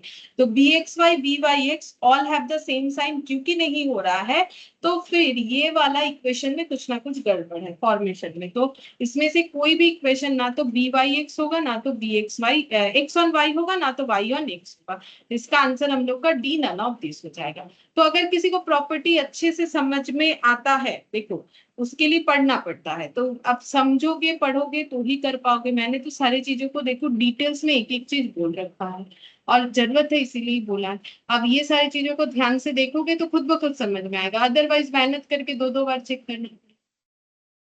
नन ऑफ दिस आंसर आएगा, ठीक है। अच्छा अब 20 का क्वेश्चन देखते हैं क्या बोला है। u बोला है 2x+5, v बोला है -3y-6 and regression coefficient of y on x is 2.4. what is the regression coefficient of v on u? ठीक है, हम लोग को पहला तो दो इक्वेशन दिया है, एक दिया है सेट b क्वेश्चन नंबर 20, ठीक है। पहला इक्वेशन हम लोग को दिया है u इक्वल 2x+5, दूसरा इक्वेशन दिया है v इक्वल -3y-6, -6x बोल रहे -6 है। Regression coefficient y on x, तो y on x regression coefficient होता है b y x, अगर y ऑन x है तो ठीक है। इसका वैल्यू है हम लोग का 2.4। अब हम लोग को बोला है regression coefficient of v on u, मतलब वी ऑन यू का मतलब वी यू होता है। ये सब मैंने लास्ट दिन बताया था कैसे करके याद रखोगे। बी वाई एक्स यानी कि वाई डिपेंड्स ऑन एक्स वाला इक्वेशन, बी बी यू यानी बी डिपेंड्स ऑन यू, ठीक है। अच्छा अब चेंजेस कैसे होता है, देखो एक्स जो है यहाँ पर चेंजेस कैसे पता करेंगे। नॉर्मली एक्स जो है वो यू में चेंज होता है, यहाँ भी वही दिख रहा है, देखो वाई भी में चेंज हुआ है और एक्स जो है वो यू में चेंज हुआ है। कैसे पता चल रहा है, ये देखो दिख रहा है। अच्छा अब इस चेंजेस के ऊपर भी हम लोगों ने एक फॉर्मूला पढ़ रखा है, ठीक है। लास्ट क्लास में पढ़ा था, दिखाते हैं। मैं तुम लोगों ने देखा है तो ही याद होगा क्योंकि इस चैप्टर में काफी सारे फॉर्मूले हैं। यहाँ पर चेंज वाला फॉर्मूला थोड़ी देर पहले ही मैंने कैलकुलेट यहाँ पे, हाँ कुछ और कैलकुलेशंस करते वक्त देखा था। ये देखो किस तरीके से निकाला जाता है।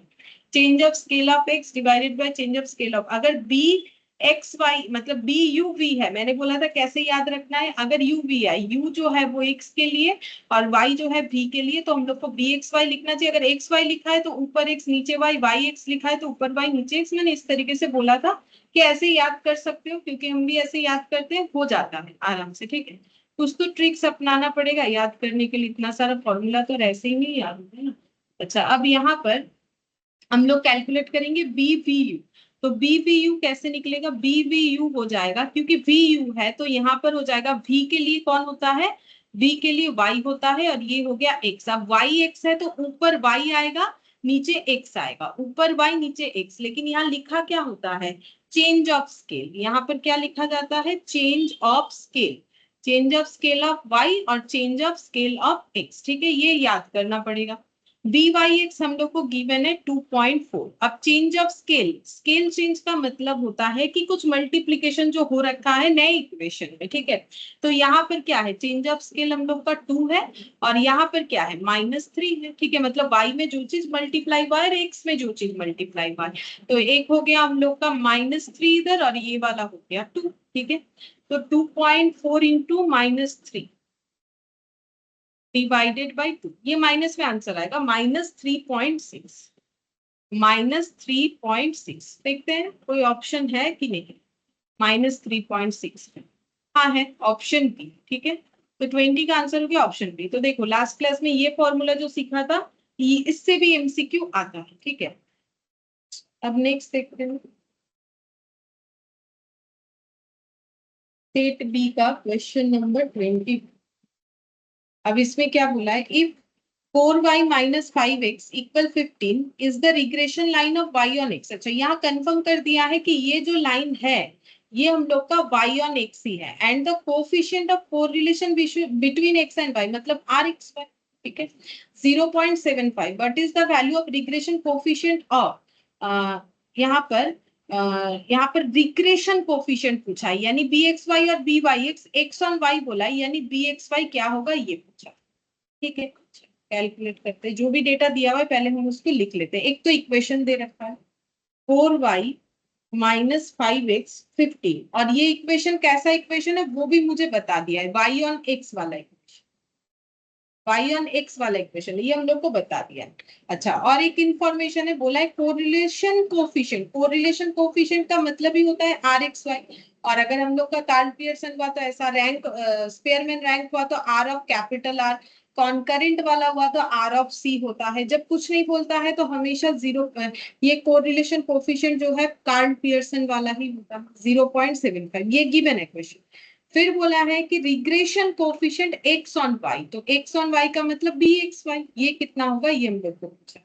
ठीक है, तो पहले तो ये आइडेंटिफाई करेंगे कि इसमें हम लोग फॉर्मूला क्या लगाए ताकि हमें ये आंसर मिल जाए। ठीक है, तो देखो bxy rxy ये सब का काफी सारा फॉर्मूला होता है। जैसे हम लोग एक फॉर्मूला ये जानते हैं, देखो rxy इक्वल हम लोग का ऐसा होता है plus minus root over of bxy into byx, ये होता है। क्या इस फॉर्मूले से होगा? होगा, क्यों नहीं होगा? देखो इस फॉर्मूले से आसानी से होगा। कैसे? हम लोग को क्या bxy तो निकालने के लिए बोला है, ये तो अननोन है, तो मुझे क्या चाहिए byx। अगर byx मिल जाएगा तो सॉल्व करके निकाल लेंगे। तो byx कैसे निकालेंगे? y ऑन x इक्वेशन बोला है, तो 4y 15 माइनस 5x। ठीक है, तो y इक्वल कितना हो गया 15/4 प्लस 5/4 इंटू एक्स। तो y डिपेंड्स ऑन x, तो मुझे मिलेगा b/x हो गया प्लस 5/, ठीक है, तो यहाँ पर मैंने लिख दिया प्लस 5/।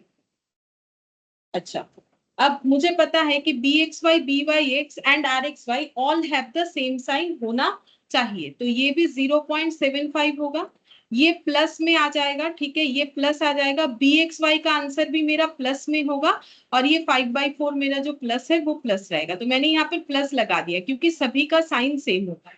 अब हम लोग बोथ साइड क्या करेंगे ना, स्क्वेयर कर लेते हैं। ठीक है, अगर बोथ साइड स्क्वेयर कर लेंगे तो 0.75 का स्क्वेयर देख लेते हैं कितना होगा, 0.5625।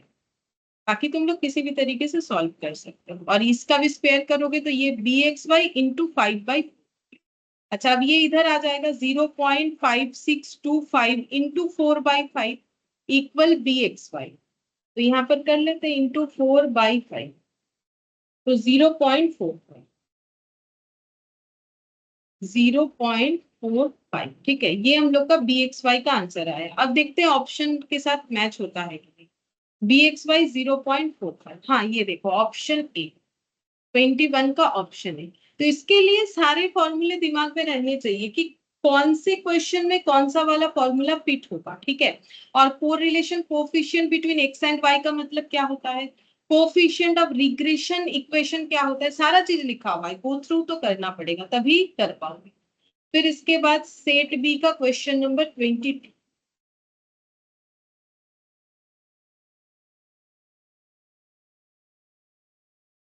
if regression line of y on x and that of x on y are given by, अच्छा इस इक्वेशन में भी मुझे बता दिया है y on x कौन है, ये है, और x on y कौन है, ये है। ठीक है, what is the coefficient of correlation between x and y, मतलब क्या पूछा है, कोफिशिएंट ऑफ कोरिलेशन का मतलब rxy पूछा है, हम लोग को rxy निकालना पड़ेगा, और दो रिग्रेशन इक्वेशन दे दिया है। ठीक है, तो क्या करना चाहिए, कौन सा फॉर्मूला लगाना चाहिए, देखो रिग्रेशन इक्वेशन से हमें रिग्रेशन कोफिशिएंट मिल जाएगा, मतलब एक से bxy और एक से byx मिल जाएगा, और rxy कैसे निकालेंगे, rxy equal root over of bxy into byx करके। ठीक है, तो ये भी क्वेश्चन उस तरीके से सॉल्व हो जाएगा। ठीक है, तो यहाँ पर लिखते हैं, क्वेश्चन मुझे दिया है, एक तो मुझे बता दिया है इक्वेशन कौन सा क्या है, तो मुझे फाइंड आउट नहीं करना पड़ता है।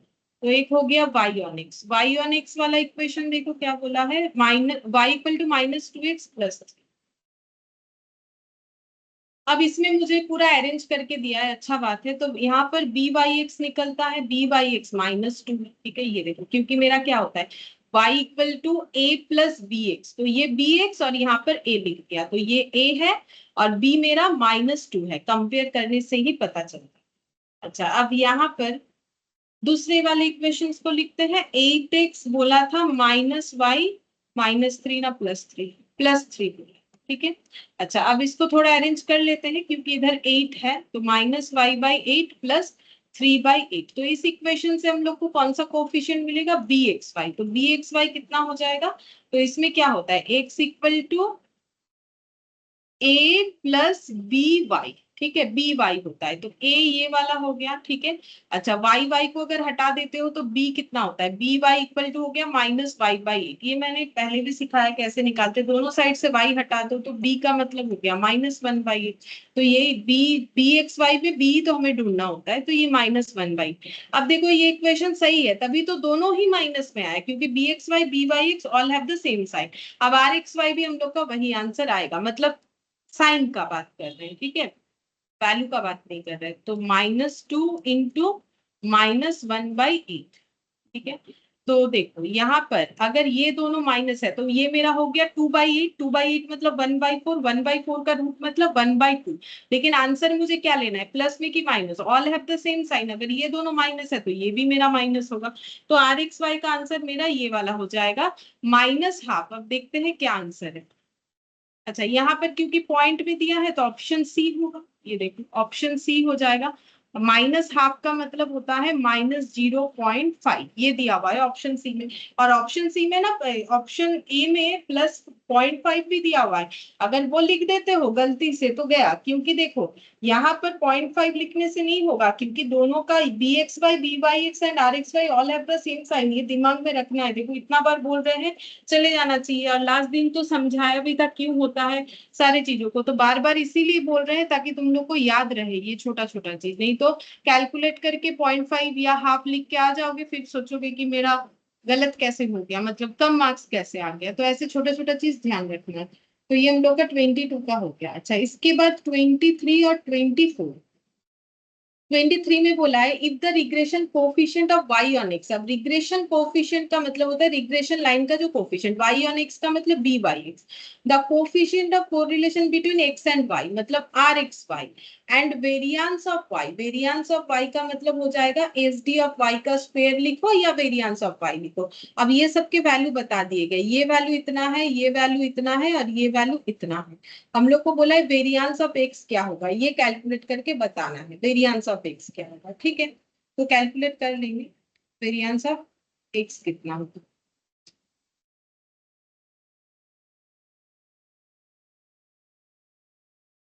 ये रहा, ये पेज कितना,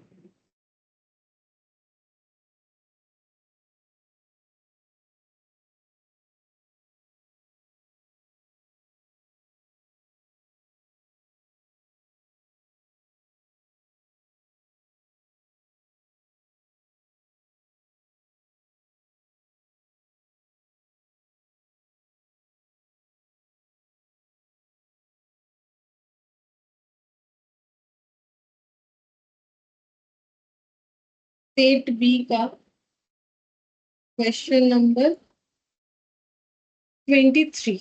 देखो regression coefficient of y on x मतलब b बाई x, rxy ये बोला है, और एक बोला है ये बात। ये सब वैल्यू हम लोग को बता दिया है लाइन बाय लाइन। वेरिएंस -3/4 ये पहला वाला। आर एक्स वाई भी फिर माइनस होगा। देखो आर एक्स वाई हम लोग को बताया है coefficient of correlation between X and Y. अच्छा ये हम लोग को बताया है -√3/2। लेकिन ये पॉसिबल नहीं है, अगर ये माइनस है ना तो ये प्लस होना चाहिए, सॉरी ये भी माइनस होना चाहिए। क्वेश्चन गलत होगा, देख लेते एक बार सॉल्व करके। क्वेश्चन ही गलत है, यहाँ पर 4 बोला है। हम लोग को फाइंड आउट करने क्या बोला है, बोला है फाइंड आउट करो वेरिएंस ऑफ एक्स, ठीक है। हम लोग को बोला है वेरिएंस ऑफ एक्स ये फाइंड आउट करने के लिए। तो देखो फॉर्मूला क्या लगेगा, फॉर्मूला तो ये वाला लगना चाहिए, B Y X equal to R X Y into standard deviation of X, क्योंकि ये बी वाई एक्स है तो स्टैंडर्ड डिविएशन ऑफ वाई लगेगा, ठीक है, divided by standard deviation of X. अब आर एक्स वाई मुझे दे दिया गया है √3/2 into standard deviation of Y कितना होगा 4 √4 और स्टैंडर्ड डिविएशन ऑफ वाई वो मुझे निकालना है, नहीं पता। Sorry standard deviation of x मुझे निकालना है, वो नहीं पता। अच्छा अब यहाँ पर बी बाई एक्स हो गया -3/4। पहला बात है ये माइनस नहीं होगा, या तो दोनों माइनस होगा या दोनों प्लस होगा। देख लेते हैं, ऐसे करके होने वाला नहीं है। ये 2 यहाँ पर 2/σx। अब हम तुम लोग को प्रूफ करके भी दिखा देते हैं, नहीं होगा, ठीक है। अच्छा, ये 2 कैंसिल हो गया। अब यहाँ पर -3/4 इंटू 1/√3 हो जाएगा equal 1 standard deviation of x। अब देखते हैं ये कितना आंसर है। आंसर हम लोग को कैसे दिया हुआ है देखते हैं। अच्छा, इसमें ऐसे कर लो, यहाँ पर -3 इंटू 1 इंटू, यहाँ एक √3 कर देते हैं, 4 इंटू √3 है, यहाँ पर भी एक √3 लगा देते हैं, तो ये मेरा कैंसिल हो गया, ठीक है। यहाँ पर आ जाएगा -√3/4। देखो ऐसा कोई आंसर नहीं मिलेगा। 23 का आंसर -√3/4 कहीं पर भी नहीं दिख रहा है। क्यों? क्योंकि मैंने पहले ही बोला क्वेश्चन गलत है। या तो ये दोनों माइनस प्लस होगा। एक काम करते हैं, पहले प्लस से ट्राई करके देखते हैं। ये +3/4 करते हैं, इसको +3/4 कर। अब देखते हैं कितना आएगा, नीचे करके दिखा देते हैं। +3/4, तो ये हम लोग का हो गया यहाँ पर 3/4√3 equal 1 standard division of x। तो स्टैंडर्ड डिविजन ऑफ x का मतलब इसको रिवर्स कर देते हैं, ठीक है, ऐसे लिख दिया मैंने। अच्छा, अब मुझे क्या चाहिए? मुझे तो चाहिए वेरिएंस ऑफ x, तो फिर इसका स्क्वायर कर देंगे, सिंपल सा बात। तो यहाँ पर ये इधर भी स्क्वायर हो गया, तो 16 इंटू 3, 4 का स्क्वायर 16, √3 का स्क्वायर 3, नीचे हो गया 9, 3 का स्क्वायर 9, तो 3 3 से 9, यहाँ पर हो जाएगा 16/3। अब देखते हैं किसी ऑप्शन के साथ जाता है। हाँ, ऑप्शन बी के साथ गया, ठीक है। तो क्वेश्चन गलत है, कैसे समझोगे? खुद ब खुद समझ में आ जाएगा। BYX अगर माइनस में दिया है तो इसको ही माइनस में देना चाहिए था, या फिर दोनों को प्लस में देना चाहिए था, क्योंकि all have the same sign. तो मैंने क्वेश्चन को रेक्टिफाई कर लिया कि इधर हम लोग का +3/4 होना चाहिए, ठीक है। तो अगर इससे नहीं होता तो दोनों को माइनस करके देखती, तब इसको माइनस करके देखती, क्योंकि इससे बन गया तो ठीक है, ये वाला आंसर हम। अब क्वेश्चन नंबर 24, सेट बी का लास्ट वाला क्वेश्चन बोला है, if y equal 3x + 4 is the regression line of y on x। अच्छा, ये y ऑन x वाला इक्वेशन हम लोग को गिवन है, बता दिया है क्वेश्चन कि ये y ऑन x है, कितना? 3x +, ठीक है, इसमें कुछ अरेंज भी नहीं करना पड़ेगा। अब यहाँ पर and the arithmetic mean of x is -1, मतलब x बार जो है वो बोल रहा है कि -1, ठीक है। अच्छा, फिर क्या बोला है? What is the arithmetic mean of y? हम लोग को बोला है कि y बार कितना होगा, ये फाइंड आउट करने बोला है, ठीक है। तो ऐसे केस में ये y ऑन x है, ठीक है। तो अगर x बार -1 है, मतलब देखो x बार का मतलब या y बार का मतलब वो पॉइंट जहां पर दोनों इक्वेशन अपने आप को इंटरसेक्ट करेगा, मतलब वो पॉइंट जो point y on x on y दोनों इक्वेशन को सेटिस्फाई करेगा। मतलब ये जो वैल्यू है x बार का, ये हमारा x ऑन y इक्वेशन को भी सेटिस्फाई करता है for the value of x, and y on x को भी सेटिस्फाई करेगा, ठीक है। तो हम लोग इसमें ऐसे निकाल सकते हैं, ये देखो ये y बार हो जाएगा, ये 3x बार +4, क्योंकि ये इसको अगर सेटिस्फाई करेगा तो y का जो वैल्यू आएगा वो y बार के बराबर होगा। तो y bar equal to 3 into -1 + 4, तो यहाँ पर हो गया -3 + 4, यानी कि +1। देखो ऑप्शन में +1 है कि नहीं? हाँ है, ऑप्शन ए, ठीक है, ऑप्शन ए। क्योंकि हम लोगों ने क्या सीखा था लास्ट दिन? देखो ऐसे सीखा था कि x ऑन y और y ऑन x एक दूसरे को जहां इंटरसेक्ट करता है, ये जो पॉइंट है, ये पॉइंट जो है हम लोग का एवरेज पॉइंट होता है, मीन पॉइंट होता है। तो मतलब ये दो पॉइंट दोनों इक्वेशन को सेटिस्फाई करेगा। इसका मतलब यहाँ पर x का ये वैल्यू बैठाने से y का जो आंसर आएगा वो y बार ही होगा, क्योंकि y बार y का वो वैल्यू इस इक्वेशन को भी सेटिस्फाई करेगा। इसीलिए इस तरीके से लिख के हम लोग कैलकुलेट कर सकते हैं, ठीक है। तो देखो इसके बाद हम लोग का सेट बी का जितना भी क्वेश्चंस था, सारा का सारा हम लोगों ने कंप्लीट कर लिया। और इम्पोर्टेंट भी है, क्योंकि हम लोग का एमसीक्यू जो है इस तरीके का क्वेश्चन ही पूछा जाएगा, ठीक है। अब हम लोग सेट बी करेंगे, क्योंकि वो हम लोग का ज्यादा इंपॉर्टेंट है। फिर सेट सी, वैसे सेट ए जो है वो आज कंप्लीट नहीं होगा, काफी सारा है, उसके बाद ही हम लोग सेट सी ट्राई करेंगे। अच्छा, यहाँ पर exercise A, set A, exercise set, पहला क्वेश्चन, ठीक है। देखते हैं तुम लोग आंसर देते हैं। Bivariate data are the data collected for, bivariate data ऐसा डेटा है जो कैसे कलेक्ट किया जाता है, बोल रहा है two variables irrespective of time, more than two variables at the same point of time, two variables at the different point of times। तो चैप्टर शुरू करने के पहले ही ये बताया गया था और लिखवाया हुआ भी है। तो तुम लोग मुझे बता सकते हो क्या आंसर होगा? C. Two variables at the same point, सही है, क्योंकि बाइवेरिएट डेटा का मतलब साइमल्टेनियसली जब हम लोग दो वेरिएबल्स का डेटा को चूज करते हैं तो वही बाइवेरिएट डिस्ट्रीब्यूशन कहलाता है, और फ्रीक्वेंसी टेबल में जब उसको लिखते हैं तो फ्रीक्वेंसी डिस्ट्रीब्यूशन टेबल कहलाता है, ठीक है। वो पीडीएफ, इसीलिए मैंने ना आज सारा पीडीएफ ओपन रखा था ताकि हम दिखा पाए तुम लोग को। ये जा क्यों नहीं रहा है, ये अगर चला जाए यहाँ से तो हम इसको ओपन करके दिखा सकते।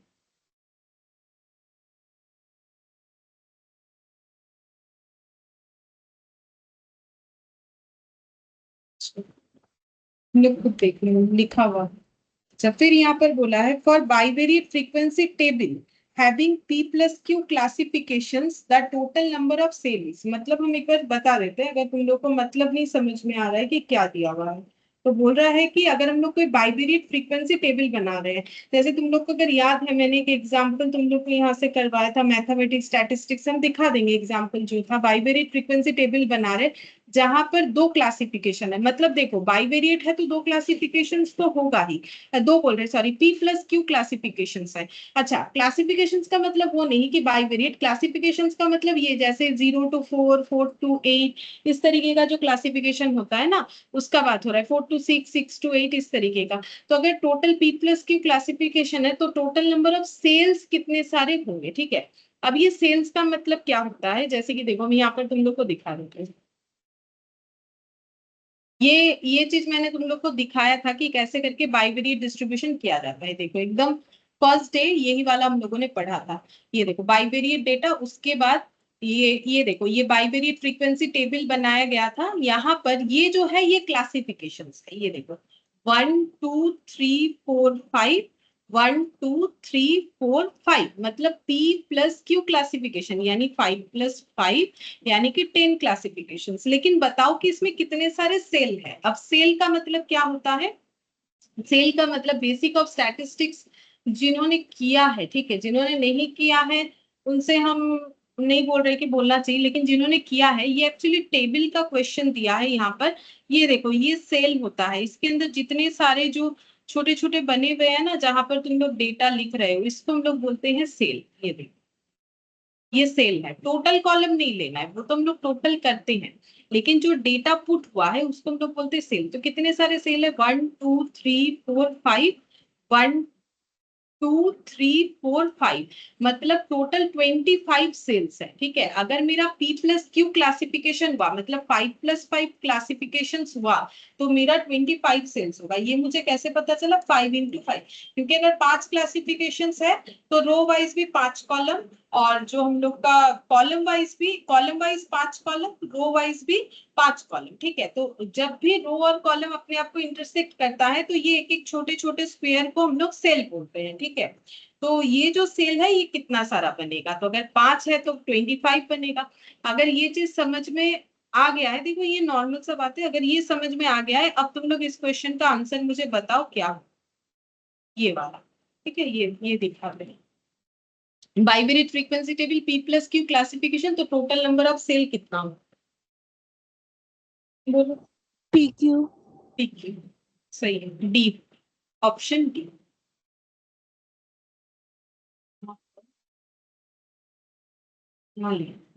Option D. Third number question देखो, sum of the cell frequency is a bivariate frequency table में भी, ठीक है हम समझाते हैं आंसर दे पाओगे सोच के बताओ। Sum of the cell frequencies in a bivariate frequency table में भी मतलब बोल रहा है कि बाइवेरिएट फ्रीक्वेंसी टेबल जो हम लोग बनाते हैं अभी तुम लोग को दिखाया, इसका मैंने तुम लोग को स्टार्टिंग में इसी क्वेश्चंस को दिखाया था, ठीक है। आप बोल रहा है इसमें जो सेल के अंदर हम लोग जो फ्रीक्वेंसीज को लिखते हैं, क्योंकि अभी देखा ना तुम लोगों ने टैली मार्क्स लिखा है वही तो फ्रीक्वेंसी होता है, सेल के अंदर फ्रीक्वेंसी लिखा हुआ रहता है। तो फ्रीक्वेंसी में भी फ्रीक्वेंसी का वैल्यू क्या हो सकता है, नेगेटिव, जीरो, ए और ma'am B. B number option. B number सही बात है, 0 होगा, क्योंकि फ्रीक्वेंसी कभी नेगेटिव हो ही नहीं सकता है। फ्रीक्वेंसी का मतलब है नंबर ऑफ टाइम्स जो है वेरिएंस अपने आप को रिपीट कर रहा है, वेरिएबल अपने वेरिएंस नहीं सॉरी वेरिएबल अपने आप को रिपीट कर रहा है। तो रिपीटेशन कभी नेगेटिव तो हो नहीं सकता है। अगर नेगेटिव नहीं होगा तो ए और बी वाला ऑप्शन भी गया, हमारे पास दो ही ऑप्शन है। हाँ, फ्रीक्वेंसी मेरा 0 हो सकता है कि मेरा वेरिएबल जो है वो रिपीट किया ही नहीं खुद को, ठीक है। तो फिर ऑप्शन मेरा बी हो जाएगा, 3 का बी। फोर्थ फोर्थ नंबर में देखो क्या बोला है, for P cross Q bivariate frequency table, अभी मैंने दिखाया bivariate frequency table, the maximum number of marginal distribution. मैंने मार्जिनल डिस्ट्रीब्यूशन तुम लोग को बताया था। मार्जिनल लैंग्वेज का मतलब होता है सिंगल, अगर थोड़ा थोड़ा याद आ रहा है सोचो, मार्जिनल का मतलब होता है सिंगल, ठीक है। जब एक किसी सिंगल डेटा के लिए हम लोग काम करते हैं, अगर हमारे पास P into Q bivariate frequency table है, मतलब पी क्रॉस क्यू बेसिस पे बाइवेरिएट फ्रीक्वेंसी टेबल बना हुआ है। जैसे इसके पहले जो मैंने एग्जांपल तुम लोग को दिखाया वो 5 क्रॉस 5 था, ठीक है। तो कितने सारे मार्जिनल डिस्ट्रीब्यूशन हो सकता है, वो उसका भी ना डेफिनेशन मैंने लिखवाया था, मार्जिनल डिस्ट्रीब्यूशन और एक होता है कंडीशनल डिस्ट्रीब्यूशन। मार्जिनल डिस्ट्रीब्यूशन का आंसर मुझे तुम लोगों ने ही दिया था जब मैंने पूछा था कि बताओ फिर कितना सारा होगा। जैसे वहां पर मैथ्स और स्टैटिस्टिक्स दोनों का हम लोग का बाइवेरिएट डिस्ट्रीब्यूशन था।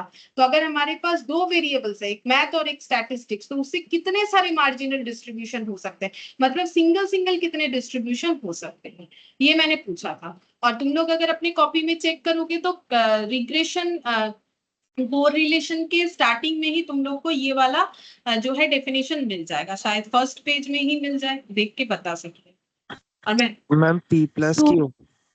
टू सही, टू होगा, ठीक है। कि अगर हम लोग का मैथ और स्टैट दो था तो मैंने बोला था दो का अलग अलग हम लोग बना सकते हैं, तो टू होगा। तो इसमें आंसर हो जाएगा 4 का 2 यानी डी।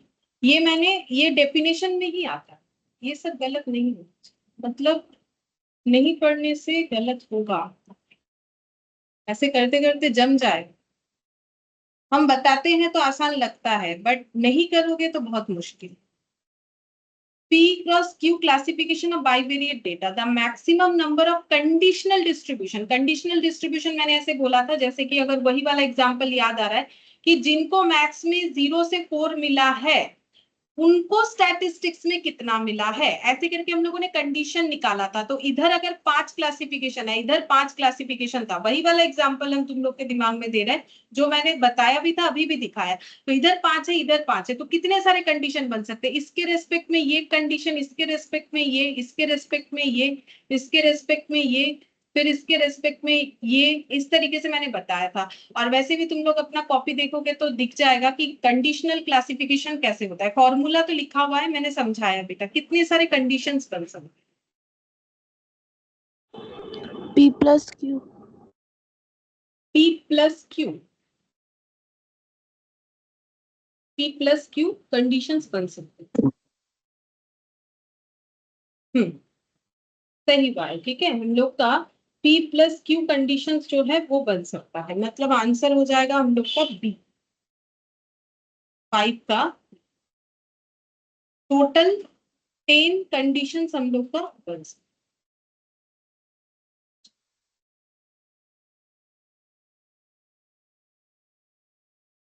फिर बोला है correlation analysis M set. Correlation analysis हम लोग क्यों करते हैं, इसका एम क्या है, तो देखो क्या क्या लिखा हुआ है, पढ़ के समझना पड़ेगा। Predicting one variable for a given value of the other variable. हम लोग एक वेरिएबल का वैल्यू दिया हुआ है, दूसरे वेरिएबल के वैल्यू को प्रेडिक्ट कर रहे हैं। तो क्या ये कोरिलेशन है कि रिग्रेशन है, बोलो। रिग्रेशन तो लास्ट क्लास में स्टार्ट किया था, आज कंप्लीट किया शायद, या फिर उसके पहले क्लास। ये क्या है, रिग्रेशन है कि कोरिलेशन। रिग्रेशन में करते क्या है, y दिया हुआ x निकालते, x दिया हुआ y निकालते हैं, तो ये रिग्रेशन। इतना जल्दी भूलोगे तो क्या होगा। और कोरिलेशन इसका मतलब ये रिग्रेशन है, तो ये पॉइंट तो गया, ठीक है। अब बाकी तुम लोग बताओ। Establishing relation between two variable, measuring the extent of ma'am relation. Option D. Option D होगा, बोथ बी एंड सी सही है।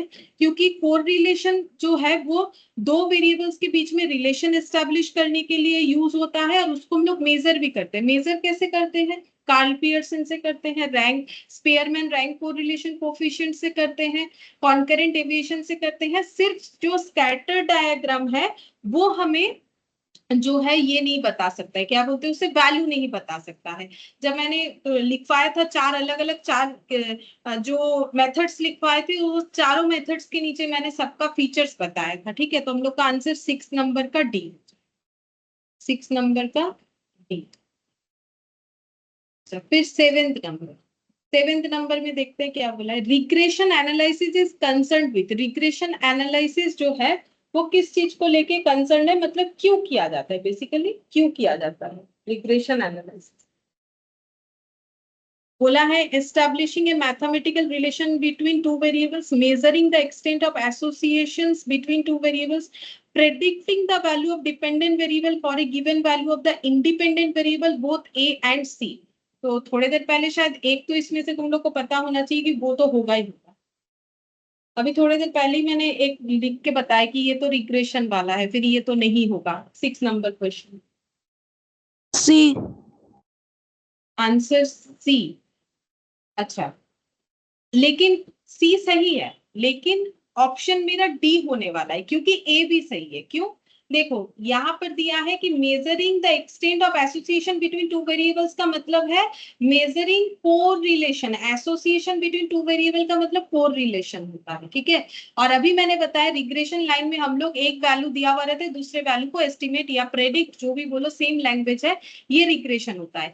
लेकिन पॉइंट ए भी हमें रिग्रेशन बता रहे, बोल रहे हैं कि हम लोग मैथमेटिकल रिलेशन बनाते हैं दो वेरिएबल्स के बीच में, मतलब कौन सा, y equal to A plus B X और x equal to Y plus B, ये बनाते हैं। ठीक है, ये होता है mathematical relation between two variables, इसीलिए सी करेक्ट। बट क्योंकि ए भी करेक्ट है तो फिर मेरा आंसर होना चाहिए D both A and C, तो ये आंसर हो जाएगा D both A and C, D both A and C. यहाँ पर डी लिखना चाहिए, तो सेवेंथ में डी हो जाएगा। ठीक है, अब 8th नंबर बताओ, व्हाट इज स्पूरियस कोरिलेशन। अभी मैंने बताया तुम लोग को, स्पूरियस मतलब नॉन सेंस या फिर जिसका कोई सेंस नहीं बनता है, जो भी बोलो। तो इसमें से कौन सा सही लग रहा है तुम लोग मैम को, C, option C. C. It is the correlation between two variables having no casual relation. सही बात है, देखो इसमें ना नेगेटिव रिलेशन होता है ना बैड रिलेशन, कुछ नहीं होता है, नॉन सेंस। ठीक है, और वेरी लो ऐसा भी कुछ नहीं होता है। तो स्पूरियस कोरिलेशन का मतलब जहां पर कोई कैजुअल रिलेशनशिप बनता ही नहीं है। ठीक है, तो 8 का सी हो जाएगा। सही बात है, 8 का सी। आज ही पढ़ा हम लोगों ने ये वाला। 9th number, scatter diagram is considered for measuring. जो स्कैटर डायग्राम हम लोगों ने देखा था, स्कैटर डायग्राम हम लोग क्या चीज मेजर करने के काम में लेते हैं। ठीक है, linear relationship between two variables, curvilinear relationship, neither A nor B, both A and B, ये बताना है। Option C, neither A nor B. नहीं, स्कैटर डायग्राम जो एक ओनली डायग्राम है जो हम लोग को लीनियर कर्विलिनियर दोनों बताता है, लिखा हुआ। ठीक है, ये मैंने लिखवाया है, देखते हैं यहाँ अगर मिल जाए तो हम बता। मुझे तो ये नहीं समझ में आ रहा ये जा क्यों नहीं रहा। ठीक है, कोई बात नहीं, हम लोग को दिखेगा, सारी चीज लिखे हुए हैं। तुम लोग का आंसर बता रहा है ना, एक एक आंसर तुम लोग ऐसा दे रहे हो जिससे पता चल रहा है कुछ भी नहीं देख रहे हो, अंदाजे से थोड़ी ना कुछ होगा। ये जा क्यों नहीं रहा?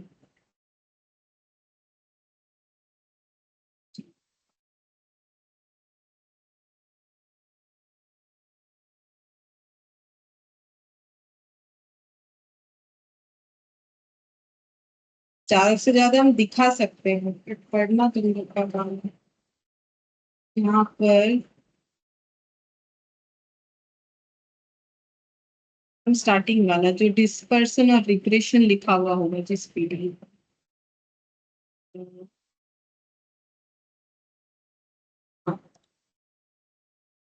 दिखाई देते हैं कि कॉपी में होना चाहिए तुम लोग।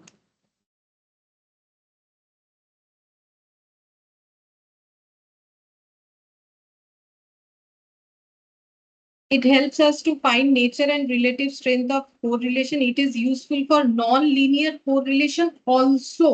ठीक है, लीनियर तो सभी निकाल लेता है, लेकिन नॉन लीनियर का मतलब जिसमें कोई स्ट्रेट लाइन नहीं बनता है, ये रिलेशन हम लोग इसी में फाइंड आउट कर पाते हैं, बाकी केसेस में नहीं कर पाते हैं। तो इसका आंसर ये कैसे है? ये इसका आंसर हो जाएगा both A and B. Scattered diagram is considered for measuring linear relationship of set of two variables. Linear होता है। पहले देखो ये आंसर कैसे हम लोग बोल सकते हैं कि नाइदर होगा, क्योंकि ये देखो perfect correlation, negative positive upward downward, ठीक है। तो ये तो हम लोग का लीनियर स्ट्रेट लाइन, लीनियर का मतलब इसी से हम लोगों ने रिग्रेशन लाइन पढ़ा, ठीक है। और ये जो है मतलब नॉन लीनियर कोरिलेशन कोफिशिएंट, जो भी होता 9 का आंसर हम लोग का डी है। ये सारी चीज लिखे हुए, एक भी ऐसा तुम लोग को नहीं मिलेगा कि लिखा हुआ नहीं है, इसीलिए तो हम समरी करवा देते, क्योंकि इतने बड़े पीडीएफ से ढूंढ पाना मुश्किल। फिर हम लाइन लाइन लगा देंगे, लेकिन तुम लोग को बाद में कुछ नहीं मिलेगा। If the plotted points in a scattered diagram lie from upper left to lower right, ठीक है, अपर लेफ्ट से अगर लोअर राइट की तरफ आ रहा है प्लॉट करने के बाद जो लाइन बन रहा है, तो वो कोरिलेशन कैसा है? Positive, zero, negative, none of this, ये बताना। तो देखिए तुम लोग इकोनॉमिक्स में भी तो डायग्राम देखते ही हो, यहाँ भी मैंने बता दिया था। इनका आंसर क्या है? नेगेटिव। Negative, correct. 10th का आंसर हम लोग का नेगेटिव होगा। नेगेटिव यानी ऑप्शन सी, क्योंकि प्लॉटेड पॉइंट जो है वो बोला है कहां से कहां जाएगा, अपर लेफ्ट से लोअर राइट। देखो अपर लेफ्ट से लोअर राइट, ठीक है, तो ये हो गया अपर साइड, ठीक है। ये देखो ये डायग्राम का अपर साइड। अब लेफ्ट साइड कौन सा है? इधर, ठीक है। और राइट की तरफ आ रहा है, राइट इधर है, ठीक है, तो ये लेफ्ट ये राइट, तो अपर लेफ्ट से लोअर राइट की तरफ आ रहा है, तो फिर वो होता है नेगेटिव। ये तो देखो नॉर्मल तुम लोग बचपन से डायग्राम बनाते हो, तो उसी के बेसिस पे बताने से भी तो आंसर मिलेगा। फिर 11th में बोला if the plotted point in scatter diagram is evenly distributed, अगर इवनली डिस्ट्रीब्यूटेड होता है तो वो कैसा कोरिलेशन होता है? जीरो, नेगेटिव, पॉजिटिव, या फिर ए और बी, ठीक है। तो अब देखो तुम लोग को याद तो है नहीं, तो हम याद दिलाते हैं, जैसे कि अगर हम लोग का ऐसे स्ट्रेट लाइन बनता है तो परफेक्ट पॉजिटिव, परफेक्ट नेगेटिव या नेगेटिव पॉजिटिव हम लोग तभी बोलते हैं जब हमारा कोई परफेक्ट लाइन बनता है। या फिर इस तरीके से बहुत सारे पॉइंट्स जो है एक ट्रेंड बना रहे हैं, तो स्ट्रॉन्ग पॉजिटिव अगर ऊपर की तरफ जा रहा है, नीचे की तरफ स्ट्रॉन्ग नेगेटिव, ठीक है। यहाँ पर वीक पॉजिटिव जब वो मतलब जो पॉइंट्स है वो काफी दूर दूर है, और ये जो है ये हम लोग का इवनली जो है मतलब चारों तरफ दिख रहा है, ठीक है। अब देखो मैंने थोड़ा हिंट्स दे दिया, आप देखते तुम लोग क्या बता पाते हो। If all the plotted points in scattered diagram line lie on a single line है, ये वाला मैंने कौन सा वाला बोला? ये 11 दो लिखा हुआ है, तो मैंने कंफ्यूजन कर दिया, फिर कहाँ चला गया। अच्छा मुझे भी 11th नंबर देखना है। 11th नंबर मेरा पहले ये वाला है। अच्छा ये ना गलती से 11 हो रहा है, ये पढ़ रहे थे। अगर plotted points in scattered diagram are evenly distributed तब कोरिलेशन कैसे होता है? जीरो, नेगेटिव, पॉजिटिव, ए और बी, बोलो। जीरो। जीरो, अच्छा हाँ देखो सही बात है, क्योंकि अगर मेरा स्कैटर्ड डायग्राम जो है वो नेगेटिव या पॉजिटिव होगा तो उस केस में मेरा या तो ये देखो यहाँ पर देखो पहला बात बोला है कि इवनली जो है डिस्ट्रीब्यूटेड है। अभी मैंने तुम लोग को बताते हुए हिंट्स दिया, देखो अगर सुनोगे तो अभी भी सीख सकते हो। ये इवनली डिस्ट्रीब्यूटेड है तो नो कोरिलेशन, नो कोरिलेशन यानी कि जीरो हो जाएगा, तो ये 11 का आंसर ऑप्शन ए हो जाएगा। फिर 12 जो कि 11 ही दिख रहा है लेकिन वो 12 होगा, गलती दिया हुआ है, ठीक है। If all the plotted points in a scattered diagram line lie on a single line, मतलब सारे प्लॉटेड पॉइंट जो है एक सिंगल लाइन बना रहा है, तो सिंगल लाइन कैसे हो सकता है? या तो ऐसा वाला होगा या तो ऐसा वाला होगा, यही देखा था हम लोगों ने। देन द कोरिलेशन क्या है? Perfect positive, perfect negative, both A and B, either A और।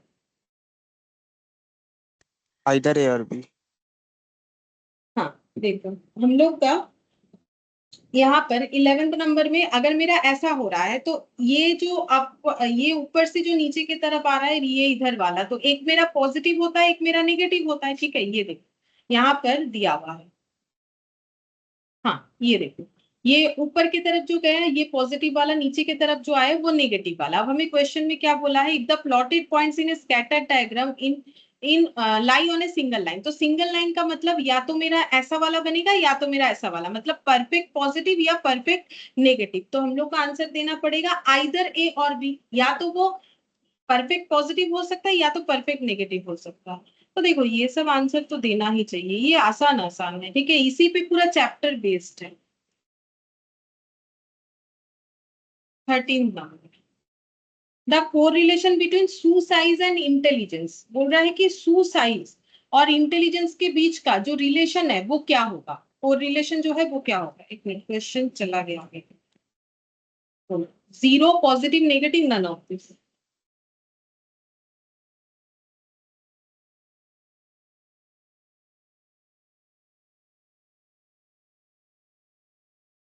बोलो। ম্যাম নান অফ দিস হবে মনে হয়। पहले ये कौन सा रिलेशन है वो बोलो तो।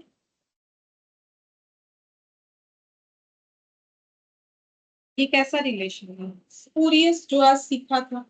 मतलब ये तो नॉनसेंस वाला रिलेशन है ना, मतलब जूता के साइज के साथ इंटेलिजेंसी का क्या रिलेशन। क्या ऐसा कभी होता है कि किसी के जूते के साइज के कम या ज्यादा होने पे उसके इंटेलिजेंसी डिपेंड होता है, ऐसा तो कभी नहीं होता है, ठीक है। तो इसका मतलब ये हम लोग का स्पूरियस या फिर नॉनसेंस कोरिलेशन या फिर कैजुअल कोरिलेशन, जो भी बोलो वो हो सकता है। तो अगर हम लोग का नॉनसेंस है तो फिर रिलेशन क्या आएगा, देखो पॉजिटिव नेगेटिव तो नहीं आएगा। तो आंसर क्या होना चाहिए, जीरो होना चाहिए कि नन ऑफ दिस होना चाहिए, क्या लगता है, ये थोड़ा सा सोचो।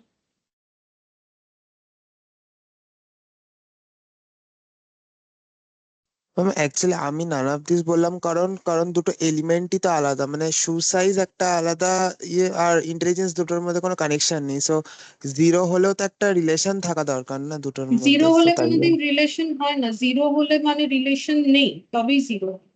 জিরো হলে রিলেশন হয় না, কারণ আর এক্স ওয়াই এর ভ্যালু আমাদের always lie from -1 to 1, zero হবে না।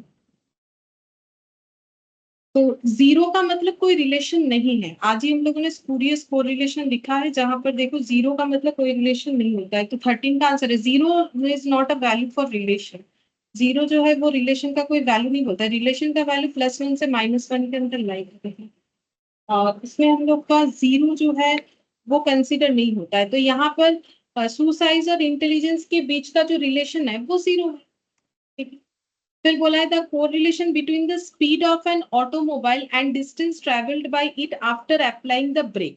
तो ये क्वेश्चन देखो थोड़ा फिजिक्स टाइप है। तो यहाँ पर बोला है कि एक गाड़ी जा रहा है, ठीक है, एक गाड़ी जा रहा है, ठीक है, ये गाड़ी जो है ये जा रहा है। अब इसने क्या किया, अचानक से ब्रेक लगा दिया, ठीक है। ब्रेक लगाने के बाद स्पीड में जा रहा है, नहीं सॉरी स्पीड में नहीं जा रहा था। The correlation between speed of an automobile and distance travelled by it after applying brake. तो ब्रेक लगने के बाद तुम लोग देखोगे कि गाड़ी तुरंत नहीं रुकता है, थोड़ा सा आगे जाके रुकता है, ठीक है। ब्रेक लगने के बाद यहाँ पर उसी चीज पे बेस्ड है क्वेश्चन, कि ब्रेक लगने के बाद गाड़ी थोड़ा सा आगे ट्रेवल करके चला जाएगा, ठीक है।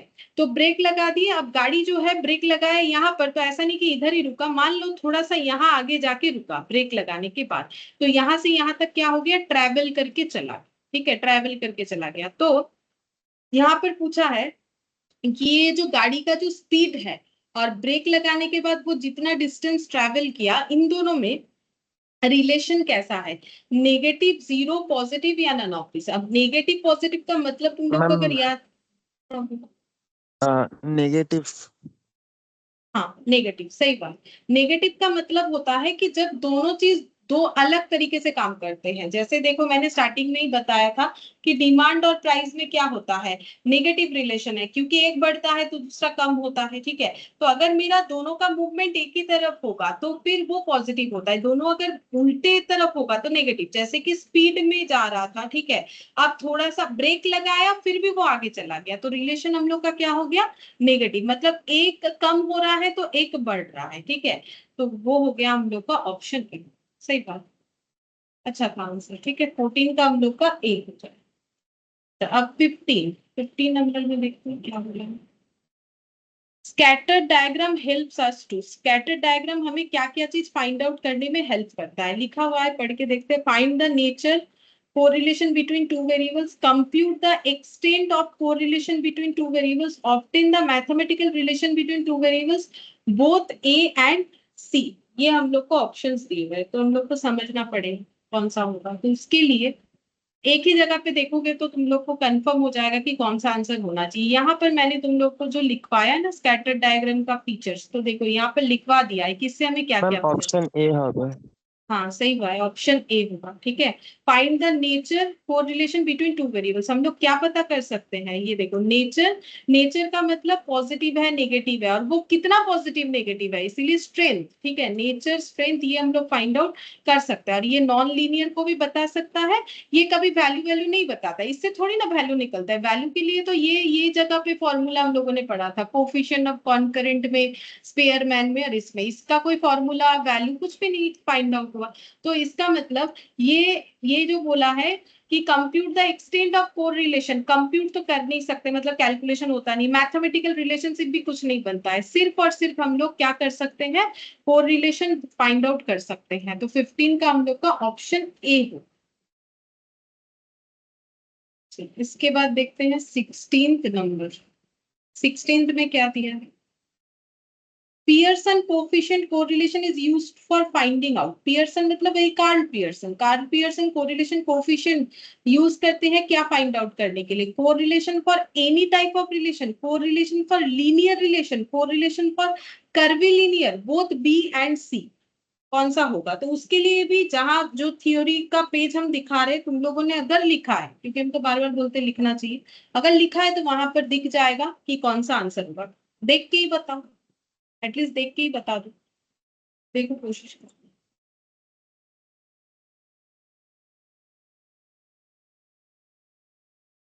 यहाँ पे लिखा हुआ है, इट इज यूनिटलेस होता है क्योंकि वो रेशियो में होता है उसका formula. It can find nature and strength accurately, denoted by RXY, best method most accurate. अच्छा लिखा हुआ नहीं है, लेकिन शायद मैंने ऐसे बोला था या फिर नहीं बोला है, मुझे याद नहीं है, लेकिन अगर लिखा हुआ नहीं है तभी लिख सकते हो।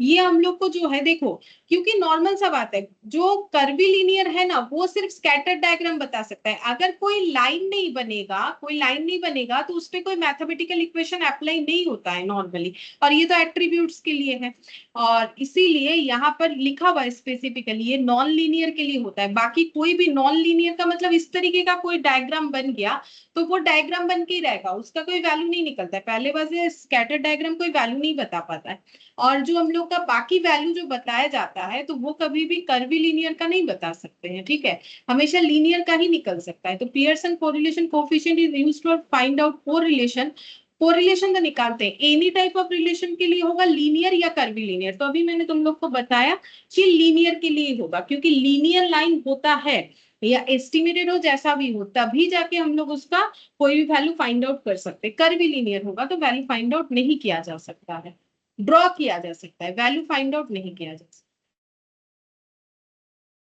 17 प्रोडक्ट मोमेंट जो है, correlation coefficient is considered for finding the nature of correlation, finding the amount of correlation both A and B, either A and B. तो प्रोडक्ट मोमेंट का मतलब वही कार्ल पियर्सन, उसी का पूरा नाम है कार्ल पियर्सन कोरिलेशन कोफिशिएंट। ये देखो Karl Pearson product moment correlation coefficient, जितना संभव है सारा लिखवाया हुआ है। अब तुम लोग को बताना है कि इससे हम लोग क्या फाइंड आउट कर सकते हैं, nature, amount, both A and B, either A and B, ये चीज वहां लिखा हुआ है, अभी अभी मैंने पढ़ के देखा। तो तुम लोग बताओ कौन सा आंसर होगा 17 का, देख के ही बता दो। Option B.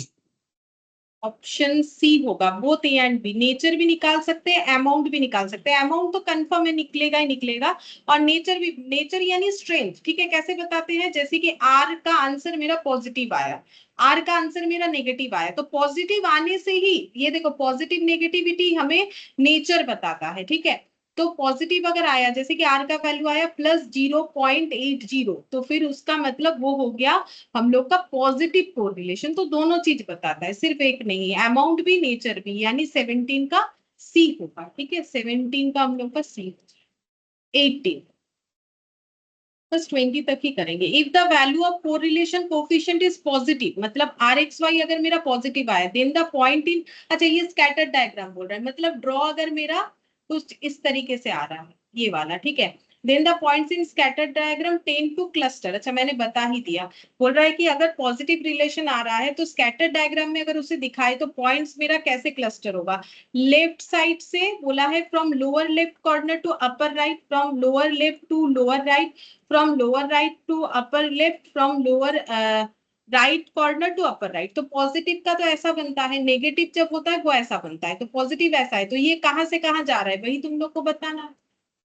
लेफ्ट से राइट, राइट से राइट, राइट से लेफ्ट, किधर जा रहा है वो बताना। तो ये ड्रॉ कैसे बना। मैम लोअर लेफ्ट कॉर्नर से अपर राइट कॉर्नर तक जा रहे हैं। हाँ, ऑप्शन ए होगा, ये रहा लेफ्ट साइड, लेफ्ट से राइट की तरफ जा रहा है, तो फिर हम लोग का पॉजिटिव होता है, तो 18 का ए हो जाएगा। 19 नंबर में देखते हैं क्या बोला है। बोला है कि आर अगर 1 है, अब पॉजिटिव 1 है, all the points in scattered diagram would लाई, अगर आर का वैल्यू +1 आया और उसका हम लोग स्कैटर्ड डायग्राम में ड्रॉ करते हैं, तो जो लाइन बनेगा वो कैसे लाई करेगा, किधर से किधर लाई करेगा, ये पूछा है। देखो, on a straight line directed from lower left to upper right, on a straight line directed from upper left to lower right, on a straight line only लिखा है both A and B, क्या होगा। अगर R+1 हुआ मतलब perfect positive, तो उसमें line कैसे दिखेगा वही बताना है। अभी जो क्वेश्चन हुआ वही है, थोड़ा सा चेंज कर दिया बस लैंग्वेज। Option A. ऑप्शन दोनों सेम है, 18 और 19 का कंसेप्ट सेम है, यहाँ आर से बताया है, वहां पर नॉर्मल बताया है, तो ऑप्शन ही सही है कि स्ट्रेट लाइन जब हम लोग का लोअर, ये देखो लेफ्ट साइड नीचे से अगर हम लोग का अपर साइड जा रहा है तो ही ना वो पॉजिटिव रिलेशन होगा। और ये आर का वैल्यू बोल रहा है कैसा पॉजिटिव है ना, 1 है, सही बात है। तो 19 का आंसर हम लोग का ए हो जाएगा। एंड लास्ट 20, देखो इसमें क्या बोला है, प्रोडक्ट मूवमेंट कोरिलेशन कोफिशिएंट, मतलब आर एक्स वाई, ठीक है, may be defined as the ratio of, इसको कौन से रेशियो में डिफाइन किया जाता है, तब इसका फॉर्मूला हम तुम लोग को लिख देते हैं, cov X Y divided by standard deviation of X into standard deviation of Y. अब ये ऑप्शंस जो है ना पढ़ के देखो, ये इसी को लैंग्वेज में बोला है, जैसे कि product of standard deviation of two variables to the covariance between them, the covariance between the variables to product of the variances of them, the covariance between the two variables to the product of their standard deviation, either B or C। कौन सा option देखो बता सकते C. C correct हुआ है, क्योंकि देखो ये जो पता है प्रोडक्ट ऑफ स्टैंडर्ड डेविएशन, मतलब standard deviation of X, standard deviation of Y, two variables, to to मतलब डिवाइड, कोवेरिएंस बिटवीन देम, नहीं ये तो उल्टा बता दिया इसीलिए ये नहीं होगा। फिर बोला है the covariance between the variables, मतलब cov X comma Y, to to मतलब divide, product of the variances of them, variance का मतलब अभी मैंने बताया, ठीक है, रोज ही बताते हैं क्योंकि स्टैटिस्टिक्स में ये आते ही जाता है। तो स्टैंडर्ड डिवीजन ऑफ एक्स का square, standard division of Y का स्क्वायर, ऐसा तो होता नहीं है फॉर्मूला, तो ये भी नहीं होगा। Covariance between the variable to the product of their standard division, ये देखो covariance of the two variables to मतलब divide the product of their standard division, तो आंसर सी। थोड़ा तो देखना पड़ेगा, बिना देखे नहीं हो सकता है, ठीक है, ऑप्शन सी। ठीक है चलो आज इतना ही करते, बाकी इसमें काफी सारा एमसीक्यू है, 42 तक है, मतलब 50% भी नहीं हुआ है, और भी हमें करना पड़ेगा। और साथ ही साथ हम लोग देखेंगे अगर यहाँ से कुछ मुझे इंपॉर्टेंट लगता है, क्योंकि जो एग्जाम रिलेटेड है वो हम लोग कर चुके हैं, जो कि क्वेश्चन मार्क्स 1 का, जिनका 2 है उनका 2 मार्क्स का, जैसे सीए में 1 रहता है, सीएमए में 2 मार्क्स रहता है, उसके बेस्ड पे है, ठीक है। और सेट सी तो 5 मार्क्स का है, ऐसा आता नहीं है, फिर भी हम देखेंगे अगर प्रैक्टिस का जरूरत होगा तो हम करवा देंगे लास्ट नेक्स्ट क्लास में, ठीक है। नेक्स्ट क्लास में इसे जरूर कंप्लीट करने का कोशिश करेंगे, देखेंगे जितना, ठीक है। फिर आज इतना ही। Thank you ma'am. Bye ma'am. ठीक है।